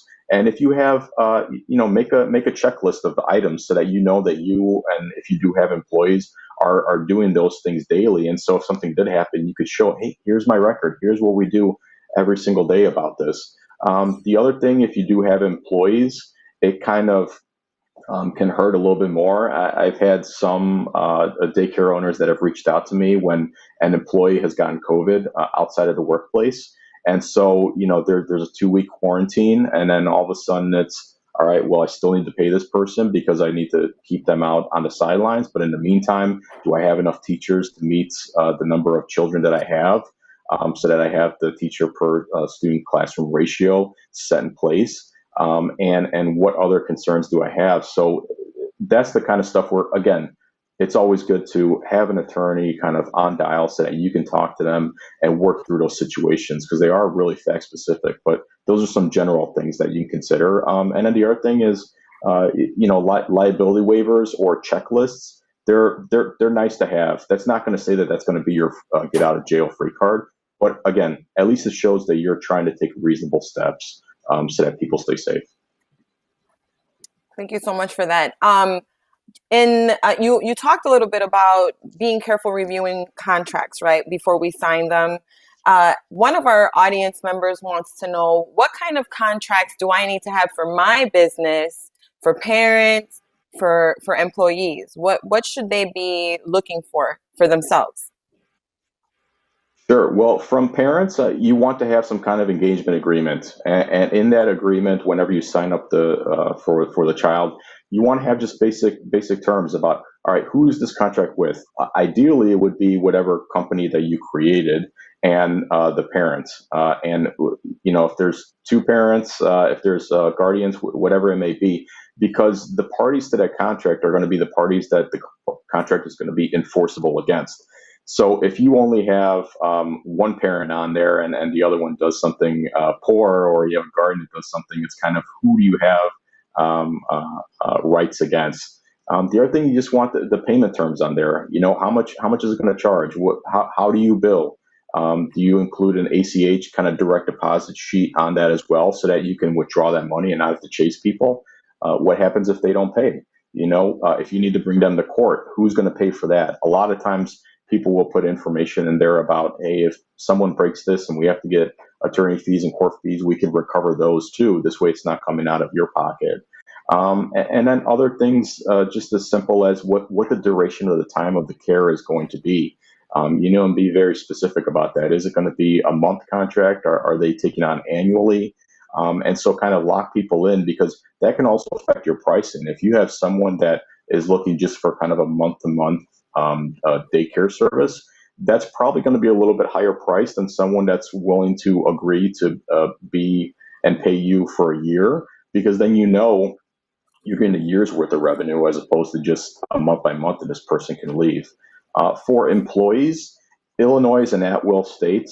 So really outside of firing an employee for a protected class like sex or religion or race or things like that, you can get rid of them for whatever you want. And that's the same thing for the employee. They can leave whenever they want. How many times have we heard stories about people saying, I'm out of here, and then it's gone, and then you're just dealing with it. So that's the thing there. If you do have employment contracts, that has its own kind of fancy stuff, but by and large, will is the best way to go. But for the employees, again, the same thing.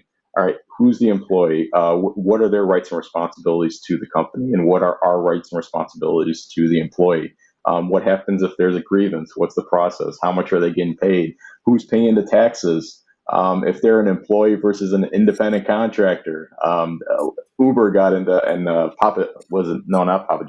Jimmy John's got into trouble with this, trying to classify everyone as an independent contractor instead of an employee. So I'm kind of rambling off with a bunch of stuff, but you can see how, for me, this is fun. For other people, it's probably a headache. But again, Augie, really quickly, one final question. How about if a husband and wife decide to be business partners? Should they get separate attorneys? How does that impact, the overlap? Yeah, you're talking to the choir, because my partner is my wife. So when I say you should be willing to marry your business partner, I literally did that. But they should. They don't need to. You can have an attorney that represents just a business, and what that attorney ethically should do at the start, and what I've done with many businesses too, is say, look, here's a conflict waiver. You both understand that I am the attorney for the business, and so I will represent the business, and that includes the best interest of the business. Both of you are in the business, so I can't fight harder for one of you over the other. And also, if there is a breakup, if there is a divorce, if there's something goes south, then the attorney you have for your company cannot individually represent one of you over the other, because they would have a conflict there. So yeah, it goes across the board. But a lot of times people do choose to just have the attorney represent the business because it cuts down on costs. And again, just because you don't have separate attorneys doesn't mean you need to be mean to each other at the start. And if you are mean to each other, it's probably a bad sign that a sign that you should not go into business with this person. Well, that being said, Augie, thank you so much for all of your fantastic tips and information today. We appreciate your time. I know that we have your email in the chat, so if anyone needs to get in touch with you, they will know how to reach you. Up next, we are going into finance, and we are welcoming Maria Ayala, a financial representative from Transamerica Advisors. Maria Ayala's mission is to help people reach their financial goals. This is what she's most passionate about. She has a degree in finance from DePaul University and prior experience in banking and corporate finance. She holds licenses in life and health, Series 6 and 63. Maria it has transparent communication and takes a simple approach in educating her clients while working hard to put them first. Please join me in welcoming Maria. Welcome, Maria. We're so excited to have you with us. Hello, everyone. Thank you, Lisandra, for that wonderful introduction. It's a pleasure to be able to be in a position where I can share this information with everyone. Again, my name is Maria. I've been working with WBDC for about 10 years now, and we've been fortunate to be able to share this information with people along the way, and I've built a lot of relationships and helped a lot of people, and we look forward to continuing the partnership and to do that. The topic of our talk today is creating a strong financial future. And I know for some people, just like Agostino said, maybe the law part is not so exciting for some individuals, or the financial side is not your strong suit, or maybe not so exciting. But there is an exciting part when you start setting your goals. So we'll make sure we talk about that as well. So creating a strong financial future, how do you do that? Some of you might have already started a plan. Some of you maybe have never done that, but I don't think it's ever too early or too late to start one. So I'll share some tips that can definitely help you to get started or to improve your plan along the way. Can I move on to the next slide here? Okay, so one of the things I recommend is that when you start, I recommend you do work with a financial advisor, because they're the experts, and they have the experience, and they know how to shop around for you. That's kind of the nice thing about working with a financial advisor. And I recommend a broker-dealer, because they represent a lot of companies. And if you're working with somebody that's captive, then the only thing that they can offer you is the product that they have in-house. But if you work with a broker, they can shop around for you and help you find the best solution for your situation and for your goals. We don't believe that we're a broker ourselves, and we don't believe that there's one company that has the best of everything. So we like to represent many companies, and they're all A-rated companies. So you want to make sure you can check the ratings of those companies as well. It's public information.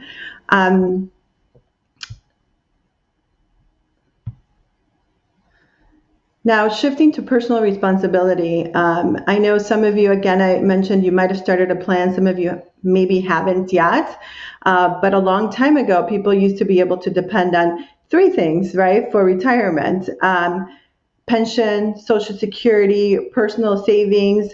But the first two, a lot of pensions have gone away. So companies back in the day used to retire you. Some of them are still doing that, but the number is very minimal. But as a business owner, it's our responsibility to set up our own plan. And it's good to work with somebody who's an expert, because you're all, so busy running your business, or spending time doing what you're good at. You can work with an advisor, and they can use their expertise to help you reach your goals. Now, Social Security, I'll ask you all a question, and you can answer for yourselves, is: do you believe that Social Security is going to be there? And do you plan to depend on Social Security? If you have 10, 15, 20 years left, that's something you probably maybe not want to depend on. One of the things I do recommend is that you look at your Social Security statement, page 1. And if you don't have one, you can actually request one. I know you can get one online. The online system, I know sometimes people have a bit of a problem pulling up that statement, but you can always go to the Social Security office and request a statement, even though you're not going to retire yet. But if you read page 1, I recommend you take the time. It says that there's a possibility that Social Security might not be around, and it was never meant to be the primary source of retirement income. And I think for a long time, people made Social Security their primary source of income. So I recommend that you really read that first page and really focus more on what you can control, which is your personal savings. Some of you are already saving. Some of you maybe are not quite yet. But if you are, you can learn how to grow your assets, or you can learn how to, or you can see if you're on track. And if you haven't started, I just think it's really important to start. It's not about the amount that you're saving at the beginning. It's really the habit that you're developing. And sometimes it could take, if you're doing something on a daily basis, it can take 90 days for you to develop the habit. If you're going to do it for about 9 months, it's going to take you a while to do it. But the more you do it, the more natural it's going to seem. Okay. Let me go to the next page. And so this slide talks about, the rule of 72, about compound interest. And I'm not going to spend as much time as I normally do on this slide because we don't have a lot of time. But what I want you to get from this slide is that every single interest rate that you are receiving makes a huge difference. So for example, if you have $10,000 and it's growing at a 4% rate of return, what that means is that your money's going to double every 18 years. So at 29, you make your deposit of $10,000. It doubles only 2 times and it grows to $40,000. But let's say you find an investment that pays you not 4%, but 8%. And so that means your money's going to double every 9 years, not every 18 years. So at 29, you make your initial deposit of $10,000. It doubles 1, 2, 3, 4 times, and it grew to $160,000, right? It was 4% different in interest, but look at the difference in the growth of your money. So what I recommend is that when you're looking for returns, you're looking for long-term averages. Anybody can give you a good return for maybe a year, because I've sat with individuals before, and I had this young person say, well, I received a 30% this year. And I said, well, that's great, but tell me what you received in the long term. What's your long-term 10-year average? And he said, I don't know. So I said, why don't we look it up? So every fund is you can search this information online, and the average long-term return for that specific fund that gentleman was investing in was 2%. So that's not a good long-term average. So you want to make sure that you have good long-term averages, and if you're working with an advisor, they can help you to find those, okay? And this is the 3 tax buckets. There's taxable, tax deferred, and tax advantage. The taxable is going to be like being in a savings account or maybe a CD at the bank. And you see this whole triangle here, it's blue. That means you're paying taxes every single year. So if you earn interest, then when you do your taxes, you have to report those gains. So you're earning a little bit, but you're paying out some more. So your money's really not growing, so we don't recommend this for any retirement or long-term growth account. You want to find some accounts that have some tax strategies. So there's tax deferred. This is the most popular, like a 401k, Roth IRA, 401k, IRA, and these are typically plans that you set up at work, or an IRA. You can set it up as a business. So this triangle here, the beginning of it is all white, which means that you haven't even been taxed on your deposit. So you earned money, but you haven't been taxed on it.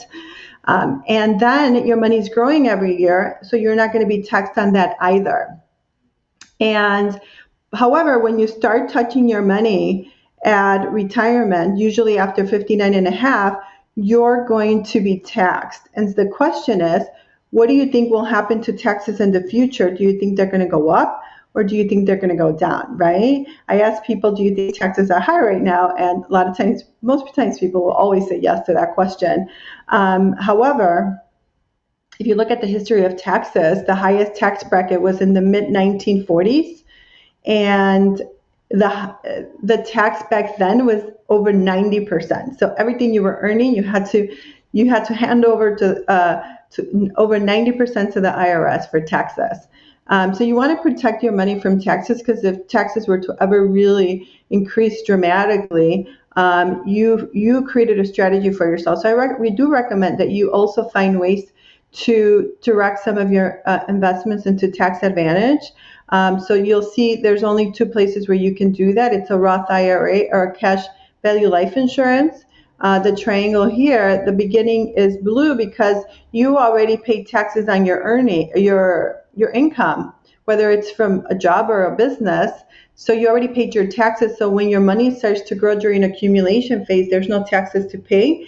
And when you're going to touch your money at retirement, usually after 15 and a half, you do not have to pay taxes then. So let's say taxes do dramatically increase, it will not affect you. It will never. So when you start to withdraw from these accounts, it will not generate a document that will go to the IRS. So there's nothing to report. So it won't affect you. But if all your money is sitting here and taxes do dramatically increase, it will generate a document that will go to the IRS. So you will have to pay taxes on the second bucket. So I want you to look at these 3 buckets and say, where do I want to be for my long-term account? So I want to be in bucket 1, 2, or 3, right? If you already started some of these accounts, I think it's great. Congratulations. And you can find ways to also invest in these. It really is based on your goals, and everybody's situation is different. So let's go to the next slide. The high cost of waiting. The sooner you start, the easier it's going to be to get to your goal. It's going to require less investment every single month. But again, it's never too early and never too late. So the high cost of waiting. So as an example, let's say you have 40 years left, right? And many of you are going to say, well, I don't have that much time. But let's say you have 40 years left and you wanted to reach a $1 million goal by the time you retire. You'd have to save about $286 on a monthly basis. So that seems fairly simple, right? Not a whole lot to invest every month. Some people spend this on a car note, right? And some people spend more on entertainment on a monthly basis, to put that into perspective. But let's say you say, I'm going to wait. And now you only have 10 years to get to the goal. Now you have to save $5,466 on a monthly basis to get to the same goal, but you have less time. You cannot get time back. So this, some of these numbers might scare some of you, but that's not my intention, but that could get you to move. But my intention is to really put some sense of urgency, if you haven't started a plan, to just take some of your income every single month, and I would set it up automatically to be invested into some short-term accounts and to some long-term accounts. Short-term would be, we'll talk a little bit more about short-term and long-term in our next slide, but the earlier you start, the better. These are our 6 steps. This is actually our last slide. That are really important when you're developing a strategy. Some applies to some of you, some might not apply to some of you, but the first thing you want to make sure you do is that you set your goals. Because you want to know what you're creating. Because a lot of times, people go to work and they're earning all this money and they have no idea what they're striving for with their finances. So I think that this is a fun part where you start to create your own goals. And I usually recommend 3 to 4 goals. Pick 3 to 4 goals when we're sitting with clients that are important to you. I'll give you some examples. Maybe you say, I want to create an exit strategy. So I want to build my business, but I want to create an exit strategy so that by a certain age, I could, exit the business and have enough money saved so that I can, be financially independent and live off my investments if I choose to. Or you might say, hey, I really want to get out of debt and I want to create a plan to do that. You can create a plan to do that. Or maybe you just want to have an emergency fund, some liquid money, so that if emergencies pop up, you'll be prepared. You'll be proactive.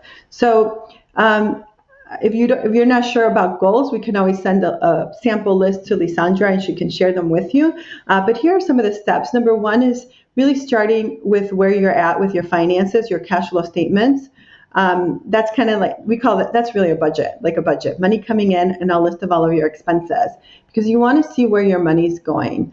And that really helps you to realize if you need to make any changes. Then there's debt elimination. Do I need to eliminate some debt and create a plan? A financial advisor can help you create a plan where you're paying it off a lot sooner, not necessarily sending more money, but just paying them off differently. Another step is creating an emergency fund. This is a separate account, kind of like a savings account that you don't touch unless you have an emergency. So we recommend that you have that. And you're earning interest on the money. And that money, because if you're not using it, you want to make sure it's earning money, interest. And we recommend 3 to 6 months of your income or your expenses in this separate account. And then building wealth long term. This is for like your retirement, maybe college planning for your children. We recommend that your plan is outpacing inflation. That's about 3% per year. Finding a strategy to reduce your taxes long term, and make sure that your money is growing and you're getting those really nice long-term averages. And some people don't like to be in the market, don't like to take risks. There's accounts for those individuals as well. And then there's proper protection. That means you're making sure that if something happens to you, your family can continue living the same lifestyle. That's the life insurance side. And if you are a business, you can create a business strategy as well, where if you have a business partner and say, what if something happens to one of us? You can create like a buy-sell agreement, and we partner up with attorneys to do that. We set up the accounts, but we want to make sure that you know what's going to happen if something like that were to occur. So making sure you're protecting what you have, and as far as, and then preserving wealth. That is, you've accumulated, taking the time to accumulate some wealth. You want to make sure that that it's going to go to your loved ones and it's not going to get stuck in probate. And Agostino's probably familiar with some of those topics, but we do recommend that you at least have a will to start. So this is the ending of my presentation. This is where I can take some questions for all of you. Mm-hmm. Maria, thank you so much for all of that fantastic information that you shared. We definitely have some excellent questions. So really quickly, Maria, the first question is, how do I find a financial advisor? Okay, so there's, there's so many places you can go. You can go online, you can Google, and then you're not going to know, is this a good site that I'm going to, right? So there's actually a website that I recommend. It's called moneytalk.com. Money spelled MONIE.com. And you can click on Find an Advisor. And on that website, you'll enter your information, and they'll match you with an experienced, credible advisor that's licensed in your state. And if you speak Spanish, you can say, hey, I would like a Spanish-speaking individual, okay? Fantastic. And once you do find that individual, our next question asks, how do I prepare for that first meeting with a financial advisor? I recommend that you start thinking about your goals prior to seeing the advisor. If you're not sure what your goals are, then they can coach you on that. But if you already have some accounts set up, even if it's just bank accounts, have some balances ready. Maybe if you already have a little bit of a written budget, take it with you, because most advisors will help you create a budget and they'll put it on paper for you. There are some apps that you can use like moneytalk.com, and I think those are great, but I always think a really good start is really just to start doing it on a piece of paper. Just bring all the information that you think that will be relevant in your appointment. And if you don't have everything you need, the advisor will give you a list before you leave that first appointment. Okay? Fantastic. Fantastic. Thank you. And then one more question. Are there any, what credentials should I look for when searching for a financial advisor? Sure. I think one of the things that I recommend, and I mentioned earlier, is, well, you want to make sure they're licensed in your state, right? Some of them will only hold like a life insurance license. I would prefer if you also had somebody who had securities license, like a 663 or a 7, and a life insurance license as well, because a financial advisor will help you look at your entire finances, including the life insurance needs. Any protection that you add to any retirement account or long-term investments requires a life insurance license. So a broker-dealer with the right licenses, life and securities. Is what I recommend. Fantastic. Thank you so much, Maria. Thank you for all that you shared today. Thank you for your time. I know your contact information will also be shared in the chat. So if anyone needs to reach out to you, they will know how to find you. And again, we appreciate all of your expertise. Next, and I speak Spanish, and I speak Spanish too. So if Spanish-speaking individuals want to call and ask a question, we would be happy to guide them. Fantastic. And that's so essential for our broad range, for our diverse entrepreneurs that we do serve. Next, we're going to take a deep dive into banking. And we have Sandra Magallon, Senior Business Specialist with Chase. Sandra is an effective leader with years of commercial banking and treasury services experience. She has experience in working with companies ranging from middle market to Fortune 500 companies. Now a senior business specialist at JP Morgan Chase. and companies, middle market banking and specialized industries. She is committed to helping businesses succeed. Please join me in welcoming Sandra Magallon. Welcome, Sandra. Thank you so much for joining us today. Thank you, Lisandra. And I want to just thank everyone who is out there and actually congratulate you for taking time to invest in yourself and invest in getting the knowledge that is necessary during these very unprecedented times. So as Lisandra stated, I'm Sandra Magallon. I work at Chase Bank. I'm from the Little Village area. My parents actually were or are business owners, and I've helped them run 3 different businesses, and actually started helping them when I was 12 years old. And so I do understand the challenges that a number of businesses are currently experiencing today. So what I wanted to touch on today was access to capital, which is very important, especially given the shutdowns that we've had, the possible second shutdown. And so wanted to just touch on some lessons learned on different resources that small businesses can leverage to try and get access to capital. So firstly, I wanted to just go ahead and let you know that in my role, I work with small businesses, and I'm here to help as a consultant to ensure that I'm connecting small businesses and trying to get the appropriate resources in order for them to survive this pandemic. Recently, JP Morgan Chase did announce our path forward, which is a $30 billion commitment to our Black and Latinx communities. And what does this mean for small businesses? For small businesses, we have committed $2 billion in loans. And so we're very intentional in working with small businesses. We do understand that the largest growth of small businesses are owned actually by Black and Latinx women. And so we're making a huge investment to ensure that we build a sustainable model that's going to be helping out small businesses, especially during the pandemic. Recently, I've worked with one small business that I'm going to tell 2 stories with 2 small businesses. One that really had all of the proper documentation, which I'll touch on, to get access not just to the PPP loan, but also to different grants that are being offered from the federal, state, county, and city level. So I think it's just important to really understand what's needed in order for you to be able to get access to capital. Secondly, I wanted to also touch on why credit is so important. And I think that in this morning's speakers did a really nice job in just talking about the importance of the legal aspect of it. And I'm going to touch more into what the structure of your banking should look like in order for you to have access to capital, whether it's a small business loan through a traditional lender, whether it's through the SBA, or whether it's you trying to get access to some of the federal recovery funds that have been made available through different organizations like Women's Business Development Center.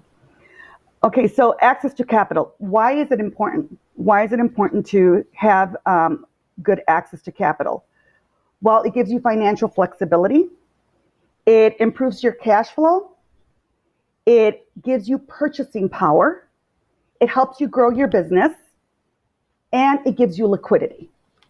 And so it's very important to think about how you're building your credit, not just how you're building your business, but your credit as a business owner.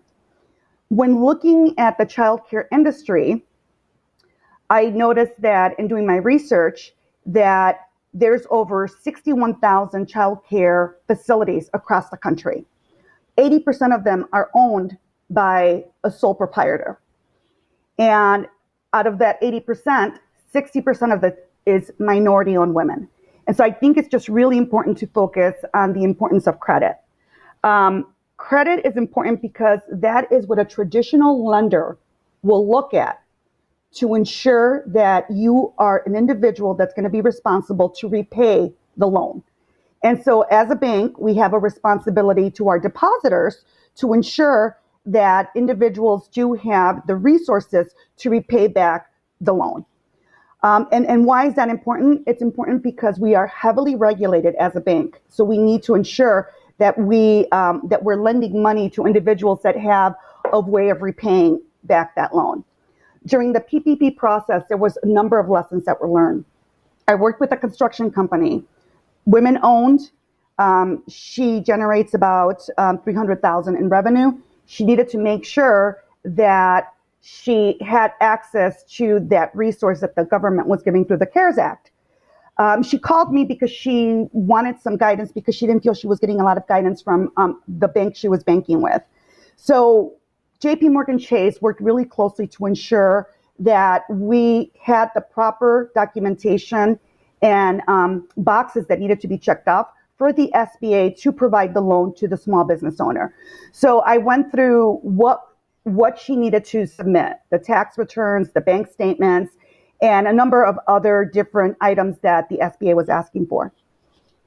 What was important about her reaching out to me, I wasn't her banker, but I knew what the process was, and she was able to go ahead and get the loan through the PPP process that she needed to employ 11 of her employees. And so that was a lesson to be learned there because not only is it important for you to understand what is the proper documentation that you need to get access to capital through whether it's a recovery, whether it's traditional lending, whether it's through grants. We need to make sure that all of the paperwork is definitely in line with what regulators and traditional bankers are looking for. The other lesson that was learned is that a number of individuals who felt that they had an existing relationship with their bank thought that they were going to be able to have access to the capital. What they didn't realize is that because you are a deposit-only small business client, that doesn't necessarily mean that automatically you're going to be able to go ahead and be able to get a loan. And the reason I'm saying that is because in banking, you're able to go ahead and there's so many different products, right? There's products for lending, there's products for deposits, and then for cash flow. Well, earlier, Agustin stated that you need a good relationship with your bank, and you do, because you're able to go ahead and understand what are the requirements that the bank needs in order to go ahead and approve you for a loan. What type of loans are there? Well, there's different types of loans, and you have to really understand how you're going to use the loan. Is it for short-term, long-term? Is it for working capital?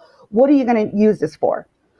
So you have to really understand, A, what's your credit? B, how much, do you have all the proper documentation, which a banker can walk you through in order to be able to go ahead and qualify for a loan. However, the other thing that's important is understanding what type of loan you're looking for. So if you're looking for short-term, typically there's business credit cards that you could use, and that gives you an opportunity to go ahead and extend the payable of what you're able to go ahead and have in liquidity. And what I mean with that is that, let's say that you want to buy a piece of equipment and it's $5,000 and you want to go ahead and put it in cash. Let's say you have a business card that allows you up to $10,000. Well, instead of using your cash, you use your credit card. And if you use your credit card, you pay that in 30 days. And so the money that you would have used that was in your savings account or liquid, you can then go ahead and just leave it that money there for any other costs that you may have. And then you could pay the credit card down. And because you have a business credit card, that's a way of you being able to go ahead and start building good credit. Secondly, if you're looking for something that's more long-term, let's say that you're expanding your facility. Well, you may want to take a look at a line of credit. Why a line of credit? Because the repayment for a line of credit is going to be a year to 2 years, and it's going to be a lower interest rate than a credit card. If you're looking for something that's longer and long-term, let's say you're buying a new building, then you can also look at commercial real estate loans. And so the commercial real estate loan will work closely with you to ensure that you have the appropriate paperwork, that you're going through the proper process of purchasing real estate by the bank going ahead and working with you to get that loan. Because we want to make sure that if we're going to invest in commercial real estate that it's going to be a good piece of property, not just for you, but just in case we need it as collateral in the future, or if you want to refinance in the future, we have a vested interest. So I touched on that. Now, if you feel like your credits is not strong, and what most banks look for is 700 and higher. If your credit score is lower than that, it's okay. There's other resources. So you can go to the SBA.gov, and through SBA.gov, it gives you a number of different loans that are available to small businesses. Not only does it give you that information, it also gives you the information on all the recovery grants that are available to small businesses. The other lesson learned, and this is something that I would say that you speak with your banker. If you don't have a business account, I would recommend that you open a business account. And the reason I'm saying that, my father didn't have a business account for a long time. Everything went to his personal account. And so then you don't have that division of your personal and your business. And so when you're trying to get a loan, the banks are looking at the business account to see what the cash flow is, how much money is coming in, how much money is going out. You're able to look at those bank statements to see flow of money and consistency of the cash flow. So if you don't have a bank account that's a business account, please, consider opening one. The other portion that I want to talk about is if you're having any issues in accessing capital, what you may want to also do, and Augie mentioned this, is go to the City of Chicago website. They do have a number of different programs where you're going to be able to go ahead and have some additional access to capital. Let me see what else. Okay. What are the 4 C's for business credit? Okay, so these are very important. What lenders look for. We look at the credit score. We look at the collateral that you have. We look at the capacity of you being able to pay the loan back, depending on how much your ask is. And we look at the character of the individual. So if you go into a bank and you need a loan, it's not just going in and saying, I need a loan that is $2,000. Okay, what's the $2,000 for? I worked with a young lady that just thought the 2,000 sounded fine, but that's not going to work with the bank, because the bank needs to understand what you're going to use the capital for, to see what the repayment's going to be, and to ensure that you're going to be placed in the appropriate loan product, whether it's a business line of credit, whether it's a term loan, whether it's equipment finance, or whether you just need a credit card. The other thing that I would recommend is banking with a institution that has a digital banking platform. Why is that important? During the pandemic and during the shutdown, I spoke with a number of businesses that were upset that they couldn't go to the branch to make their deposits. And some of them still enjoy going to the teller, providing the check. They don't feel comfortable going to the ATM. And so that really does hurt what your availability is. So if you have a check that's just sitting in a drawer, that's money that's not working for you. So what I recommended to most of my clients was to download our mobile app. And through the mobile app, they were able to go ahead and just deposit all those checks and then void out the other checks. So digital banking has become very important to ensure that you're able to manage your cash, your liquidity, and also it's important because then you're able to go into your mobile app and on a daily basis, take a look at what the transactions are.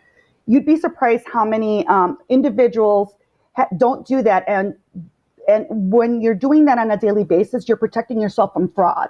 And so it's very important for you to work with a banker that is not only providing you with information on how you access capital, but also what are some of the services that they provide that's going to help you run your business much more effectively and efficiently. When asking for a loan, it isn't only important to know how much you need it for. You have to have 2 years of business and personal tax returns. You need to go ahead and provide them with a balance sheet and income statement. Typically, they want to know what your accounts receivable looks like. How much payment are you expecting in the next 6 to 12 months? And typically they also ask for personal financial statements. And so that's the financial package that they look at to see, okay, how much do they have in debt? How much do they have in income? And how much do they have in assets? So they take all of that information to try and come up with a formula of how much they can lend your business so that you could go ahead and have your operating capital. Why do businesses sometimes get declined? And I get this question a lot. Businesses typically get declined when they have a poor credit score. So it's really important for you to understand what your business, what your credit score is, so that your business does have access to traditional lending. And if your credit score is lower, that's okay. That's when you work with an organization like the Women's Business Development Center, where they're going to coach you and help you on how to rebuild your credit. So the beautiful thing about the resources that we're talking about today is that there's different ways of really utilizing the resources that banks give you, that organizations like WBDC gives you, like what the SBA is doing, and what the City of Chicago is providing. So what I'm going to close with is this. Sometimes it's uncomfortable to sit back and take a look at what your finances are, but you must do that, and you need to do that sooner than later, because if we do get another federal recovery funding, and you want to be the first in line to be able to participate in some of these loans, then it's going to be important for you to have all of your paperwork in order.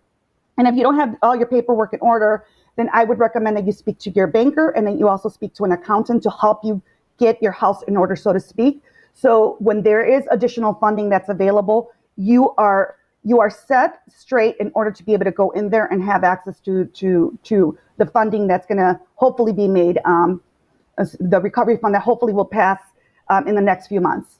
So with that, I will give you some time for some questions. I know that it's a lot of information, so I'm going to go ahead and shoot it back to Lisandra. Thank you so much, Sandra. That was a wealth of information, but very essential for everyone on the call or on our event today.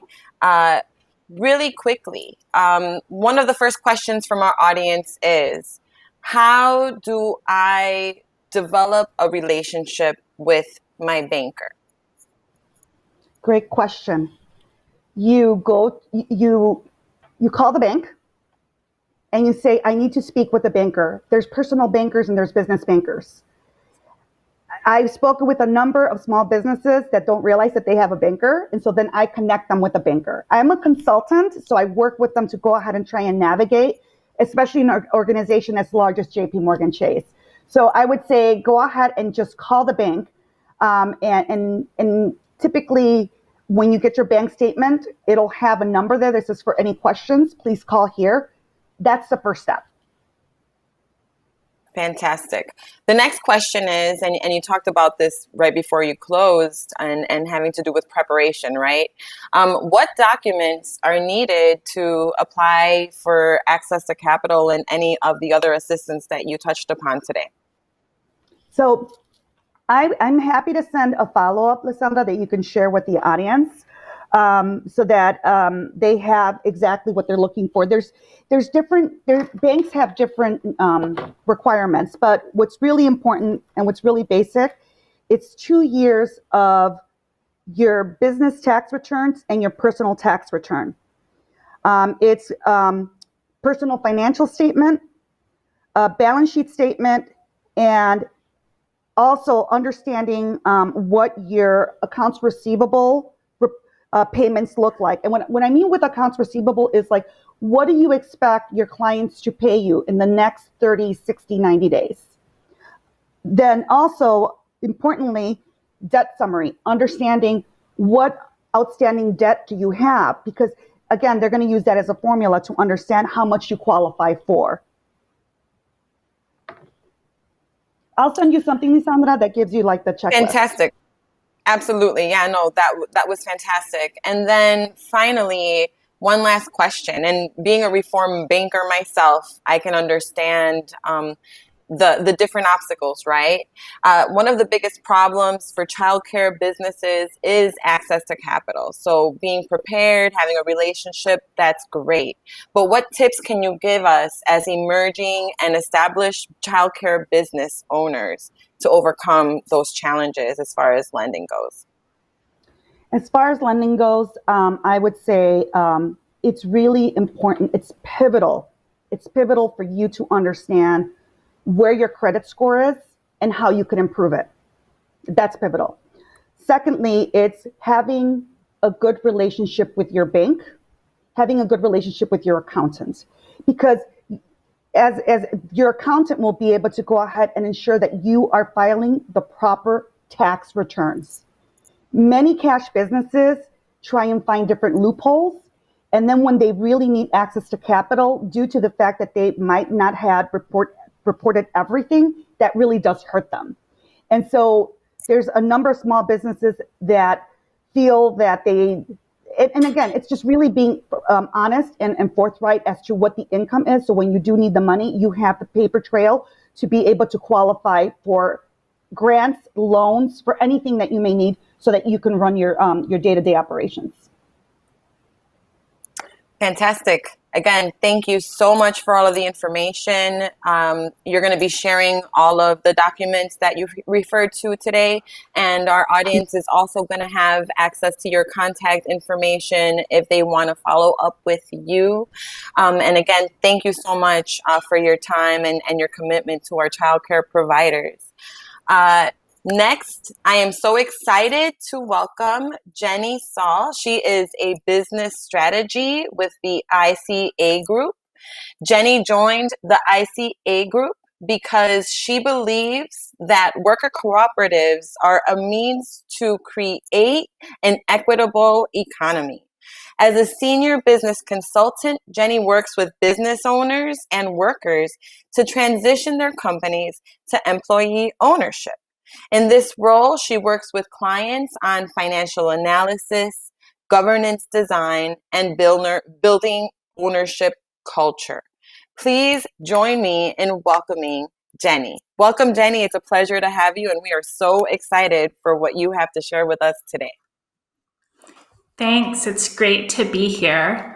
And I'm excited to be talking with you all about key business metrics that we think are the most essential for childcare business owners to pay attention to, and especially how you can use those metrics to navigate this time of uncertainty caused by COVID. So a little bit about the ICA Group. I'm a business consultant at the ICA Group, which is a nonprofit that works with childcare businesses. We work with other types of businesses as well, but have a dedicated childcare team. We specialize in kind of what was talked about in that bio that was shared about me, about helping businesses become employee-owned. But really, we're a business consulting organization focused on creating financially sustainable businesses, really recognizing that financial sustainability is key to being able to benefit an owner, the workers, and the community that the center or family daycare serves. And so one of the things we specialize in is helping businesses become part of cooperative business structures, which I'll talk about towards the end of this presentation. So to start, and I don't think I'll be preaching to the choir here, but we know that childcare was already a really tough industry pre-COVID. It's an industry with a lot of standards that are changing as well as increasing both from state level and federal level, high staff turnover, low wages, and lots of strains on the time of owners as well as directors. And so now we have COVID-19, which both exacerbates these challenges that already existed in the industry and also creates new challenges as well. And so for childcare business owners, we know that the day-to-day of all of those challenges of operating a childcare business can make it hard to focus on the business financials and kind of the long-term financial plan of the business. And that's why we're really focused on working with business owners to pay attention to just 3 business metrics that we kind of feel like if you have limited time, these are the most essential things to be paying attention to. And basically, metrics are key numbers that you can be paying attention to that allow you to measure kind of what you're doing at your business, to understand if the things you're doing are being effective. Is your marketing leading to increased enrollment, for example? You can monitor to see what happens over time. So how does introducing this new type of classroom impact things over time? And then you can also manage these metrics to take action and make changes where needed. So the iron triangle metrics are a set of metrics that should be credited to Louise Stoney of Opportunities Exchange.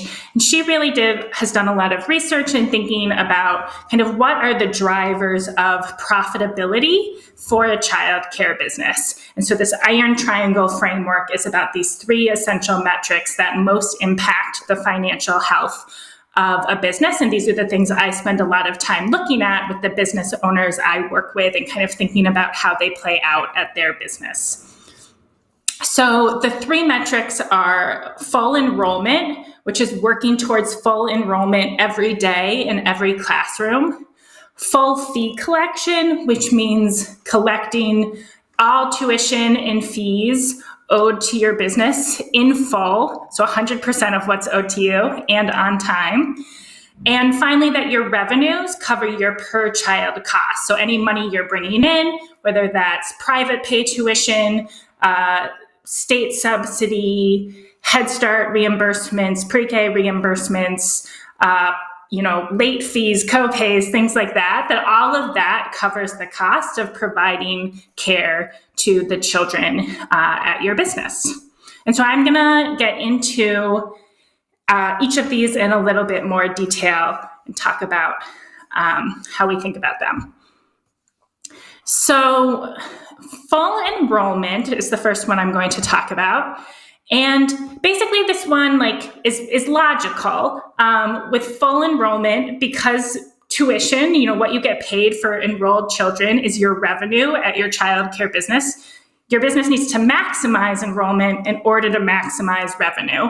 And so if a spot that's you're licensed for is not enrolled, then the business doesn't bring in money for that spot. So it's critical to maximize enrollment, but this is especially critical for smaller businesses where a change in enrollment of just 1 to 2 children can make a big difference. So for a family childcare business that serves 6 or 8 children, not having 1 or 2 children enrolled is really different than center licensed for 100 children, where having 1 or 2 children not enrolled is not ideal, but isn't going to have the same financial impact.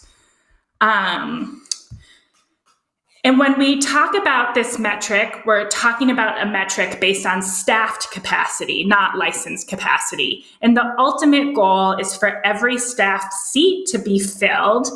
That's not always realistic, right? I'm sure people are familiar with that. Families have different schedules, different needs. And so when we talk about what you should work towards around this metric, it's around having 95% enrollment, but expecting 85% enrollment. And so as an example, if you have a classroom with a 4-to-1 ratio and 3 teachers, that means your staffed capacity is 12 full-time children. The FTE is full-time equivalent. And if you have 7 full-time and 5 half-time children, your full-time equivalent is 9.5, 9.5. And that 9.5 of enrolled children divided by the 12 staffed capacity gives you this enrollment rate for this classroom of 79%, so a little below what you'd want long-term. So these are the things that we think people should be looking at and paying attention to. The next metric I talked about was full fee collection. And so you want to be making sure you're being paid all money owed to you and making sure you have systems to track what's owed to you versus what comes in for all types of payment that your business might be charging for. And then you want to use that data to understand the percent that you don't collect, targeting that no more than 5% of what's owed to you isn't collected. So so the flip side of that, if you're not collecting 5%, then the goal is to collect at least 95% of what's owed to you. And finally, the last one was around revenues covering your per child costs. At a childcare business, managing your expenses, your costs can make the difference between losing money and making money. And so all payments you receive for a child or spot should cover your costs of caring for that child, or your business can't make money long term. So you could look at the average cost per child across the business, or break it down by classroom or age groups.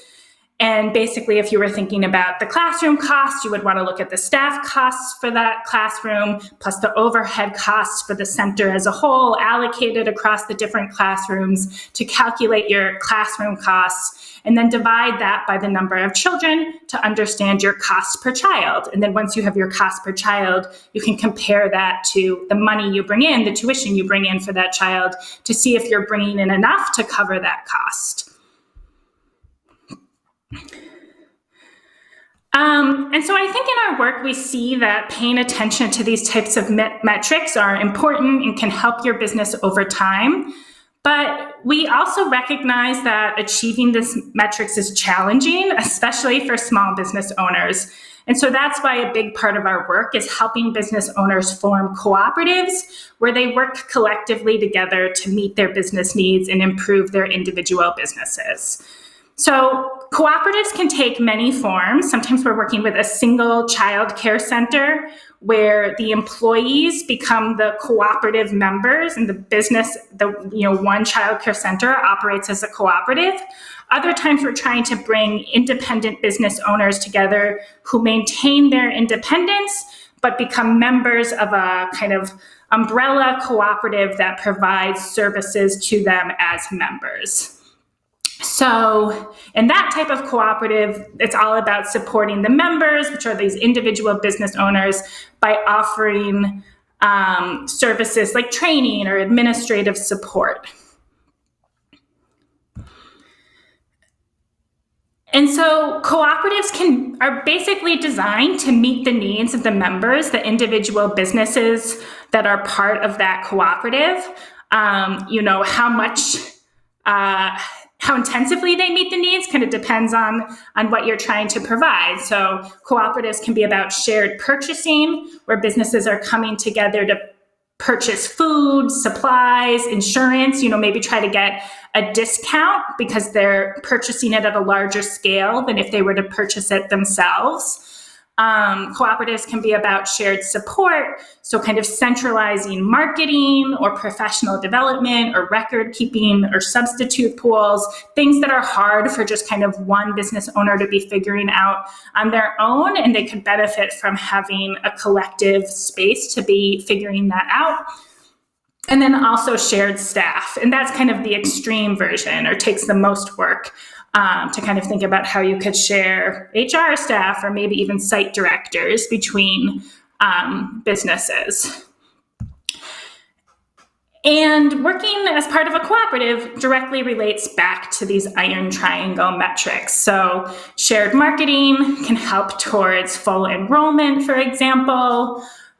Centralizing billing and collections, or hiring a service that kind of does your invoicing and collections for you, helps to ensure that you're collecting the fees owed to you.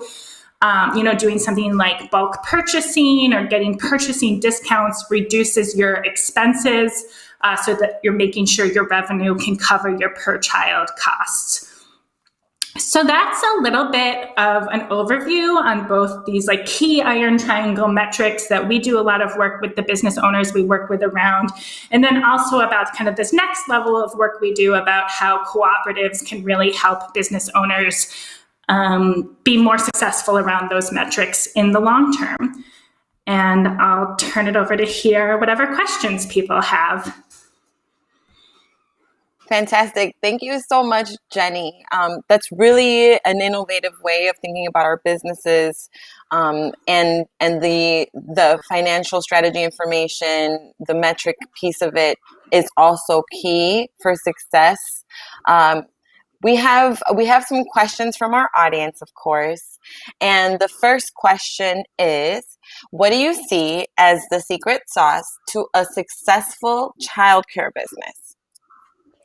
Yeah. So I think every day in my work, I see how those iron triangle metrics can make the difference between a financially successful business and one that's less stable. I work with businesses that serve the same number of children in the same communities, and one business can be profitable and another business might not be. And so I really do think those metrics are like the secret sauce to running a business. And they make sense. They're kind of like simplified in metrics form, but they're really all about just like making sure your business is healthy in terms of enrollment and in terms of managing your expenses in relation to the money you're bringing in. And then obviously that also relates to features of your childcare center. So are you offering families the programs that they want and thus able to achieve full enrollment, for example?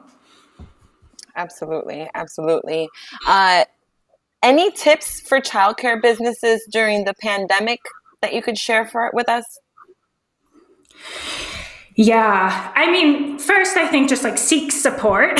This is a really hard and isolating time, and connecting with others for ideas and support is essential. And I also think like being gentle on yourselves. I feel like, I talk to business owners who acknowledge that they feel really uncertain about what they're doing right now. And that's true of everybody, right? We're all navigating this.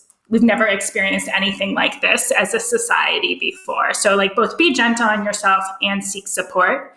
I also think, to the extent possible, be creative. I think we're seeing really innovative things happening with a lot of business owners we work with around how they can pivot or adapt some of their business to look differently during COVID. And so that's, businesses that are starting to advertise more aggressively to like frontline healthcare workers who are really in need of childcare. Maybe they aren't their typical clientele, but could be during COVID, or childcare businesses that are offering care to more school-aged children than before the pandemic, especially in school districts where schools are virtual and parents are maybe at home and still need a place for their children to go instead of the parents themselves supporting them in virtual learning. So just really digging into thinking about, are there ways to adapt your business based on what's going on that can either just help your business kind of maintain during this time, or could even make it improve during this time? There's clearly an interest as far as innovative thinking and looking at the business of childcare from a different lens. Jenny, the next question is, what are the benefits of a childcare co-op? Yeah, I think there are a lot of different benefits. So I think, as I mentioned, we work with businesses that turn their like individual business into a co-op by creating ownership opportunities for all of the employees. So it no longer just has one single owner. I think the benefit of something like that is, it's hard to be a business owner, and kind of, especially at a time like COVID, just having one brain or one person responsible for figuring all of this out is exhausting, is stressful. And so just having more people to kind of share that responsibility of ownership. And then I think in the work we do around kind of shared purchasing, where the business owner maintains their independent business, but they come together with other business owners around shared purchasing or shared services. I think the benefit there is that it just allows small business owners to achieve economies of scale and create business efficiencies that they maybe couldn't on their own as just an individual business owner. All very necessary strategies, especially in today's times, right? The next question is, how do I start a childcare co-op?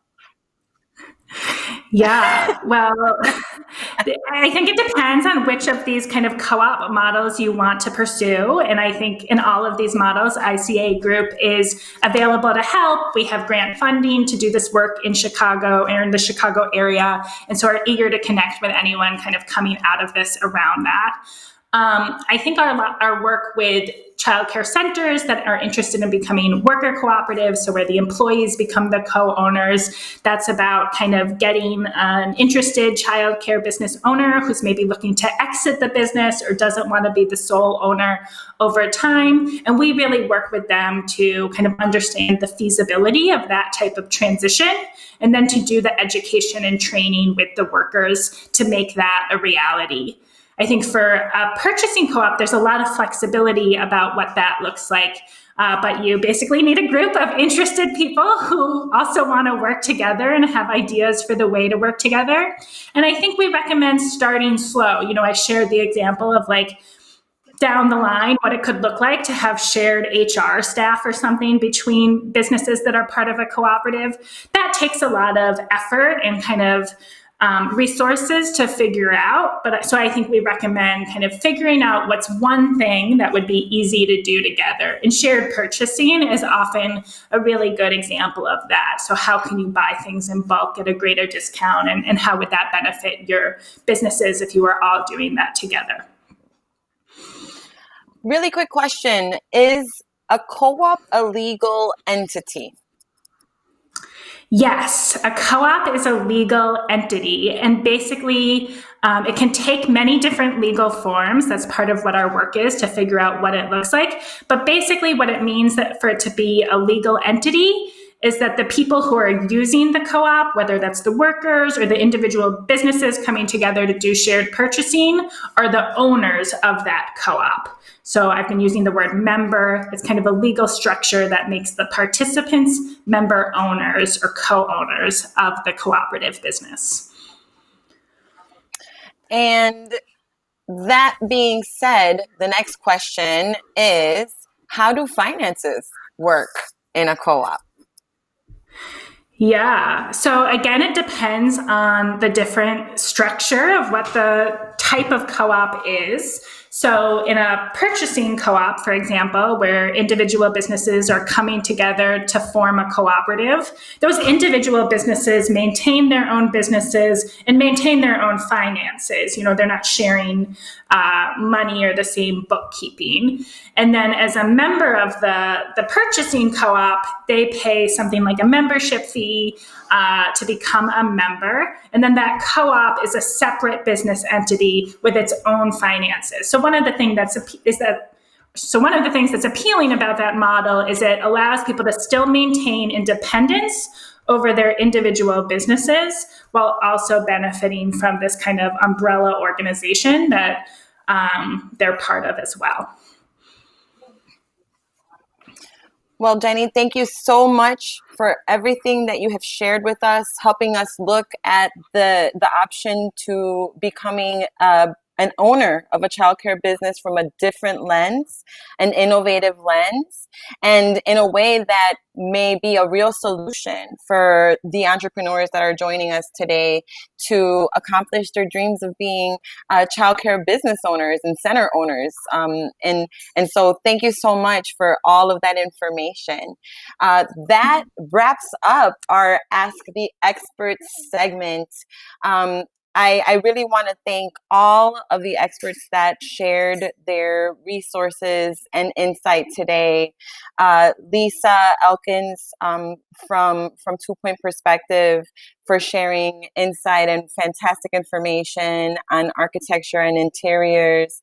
Agostino Filippone for giving us fantastic legal insight on how to navigate the legal side, right, of being entrepreneurs, especially in these times that are so different from what we're familiar with, right? And there's different risks and different expectations involved. Maria Ayala from Transamerica Financial Advisors, thank you so much for all of the information you shared to help our entrepreneurs plan for their future, right? Their financial health, beyond just the business, but for their families and for their legacies that they're building. Sandra from Chase, thank you so much for all of the banking tips and tricks. I know that navigating the banking system can be overwhelming for a lot of our entrepreneurs here today, but you definitely made it an easier trip to understand. You laid out a great roadmap for us to follow, and everyone knows how to reach you for more information.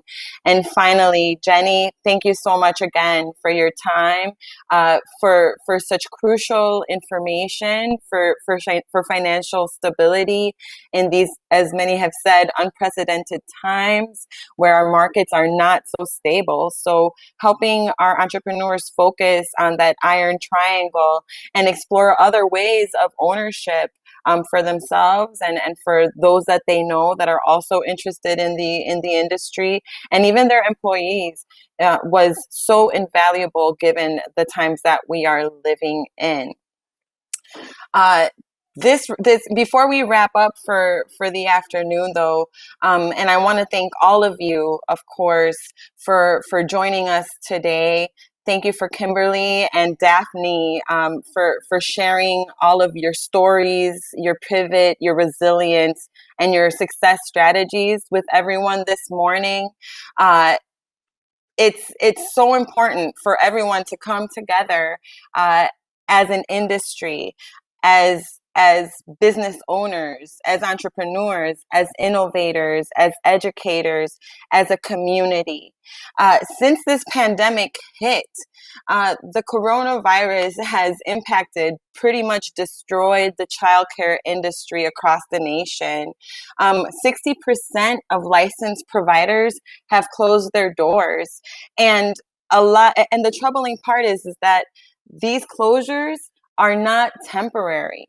Only 11% of providers could have survived a closure of 2 weeks, and only 27% could survive closures of a month. At this point where we're at with our pandemic, we know we've gone past those marks in our timing, and that's why it is so important for us to come together as this community to figure out ways to solve these issues, to figure out ways to keep these businesses afloat. The childcare industry is so important for the success of our communities, for the success of our working families, and for the success of our economy. Without the availability of childcare, safe, reliable childcare, women can't return to the workforce. And even more importantly, entrepreneurs can't return to the workforce, and our essential workers can't return to the workforce. And so that's why here at WBDC, we are coming together and committing ourselves and our team to supporting all of you. That's why it's so important for all of you to please complete the survey that you're going to be receiving at the end of this event. We really want to hear from you. We really want to understand how we can better meet your needs. We've been doing this for a long time, working on the business side, supporting our childcare entrepreneurs in running sustainable businesses. But things have changed so drastically that we want to hear from you so that we can truly understand what has changed and what we need to do to come together and ensure your success, ensure that you open your doors for our families, and to ensure that you have safe, reliable places for our children to be at while our families go out and work. I also want to thank the amazing team at the WBDC. Without all of your help, we would not have been able to pull this event together. Production, organizing, everyone did an incredible job today. And so we want to thank you for your time. And finally, I want to thank all of you entrepreneurs, childcare providers for joining us today. Just by showing up, you're showing your commitment as entrepreneurs and your commitment to the families you serve. as the numbers are rising, the challenges, the numbers for coronavirus are rising. The challenges you face are also going to be rising. So we commend you for showing up today, for putting in the time. And we want to remind you that we are here for you. Please continue to work with us so we can overcome these times and continue to serve the future of our country and our society, and take care of the children that you all open and welcome into your doors every day. Thank you so much, and I appreciate your time. Have a good rest of your day.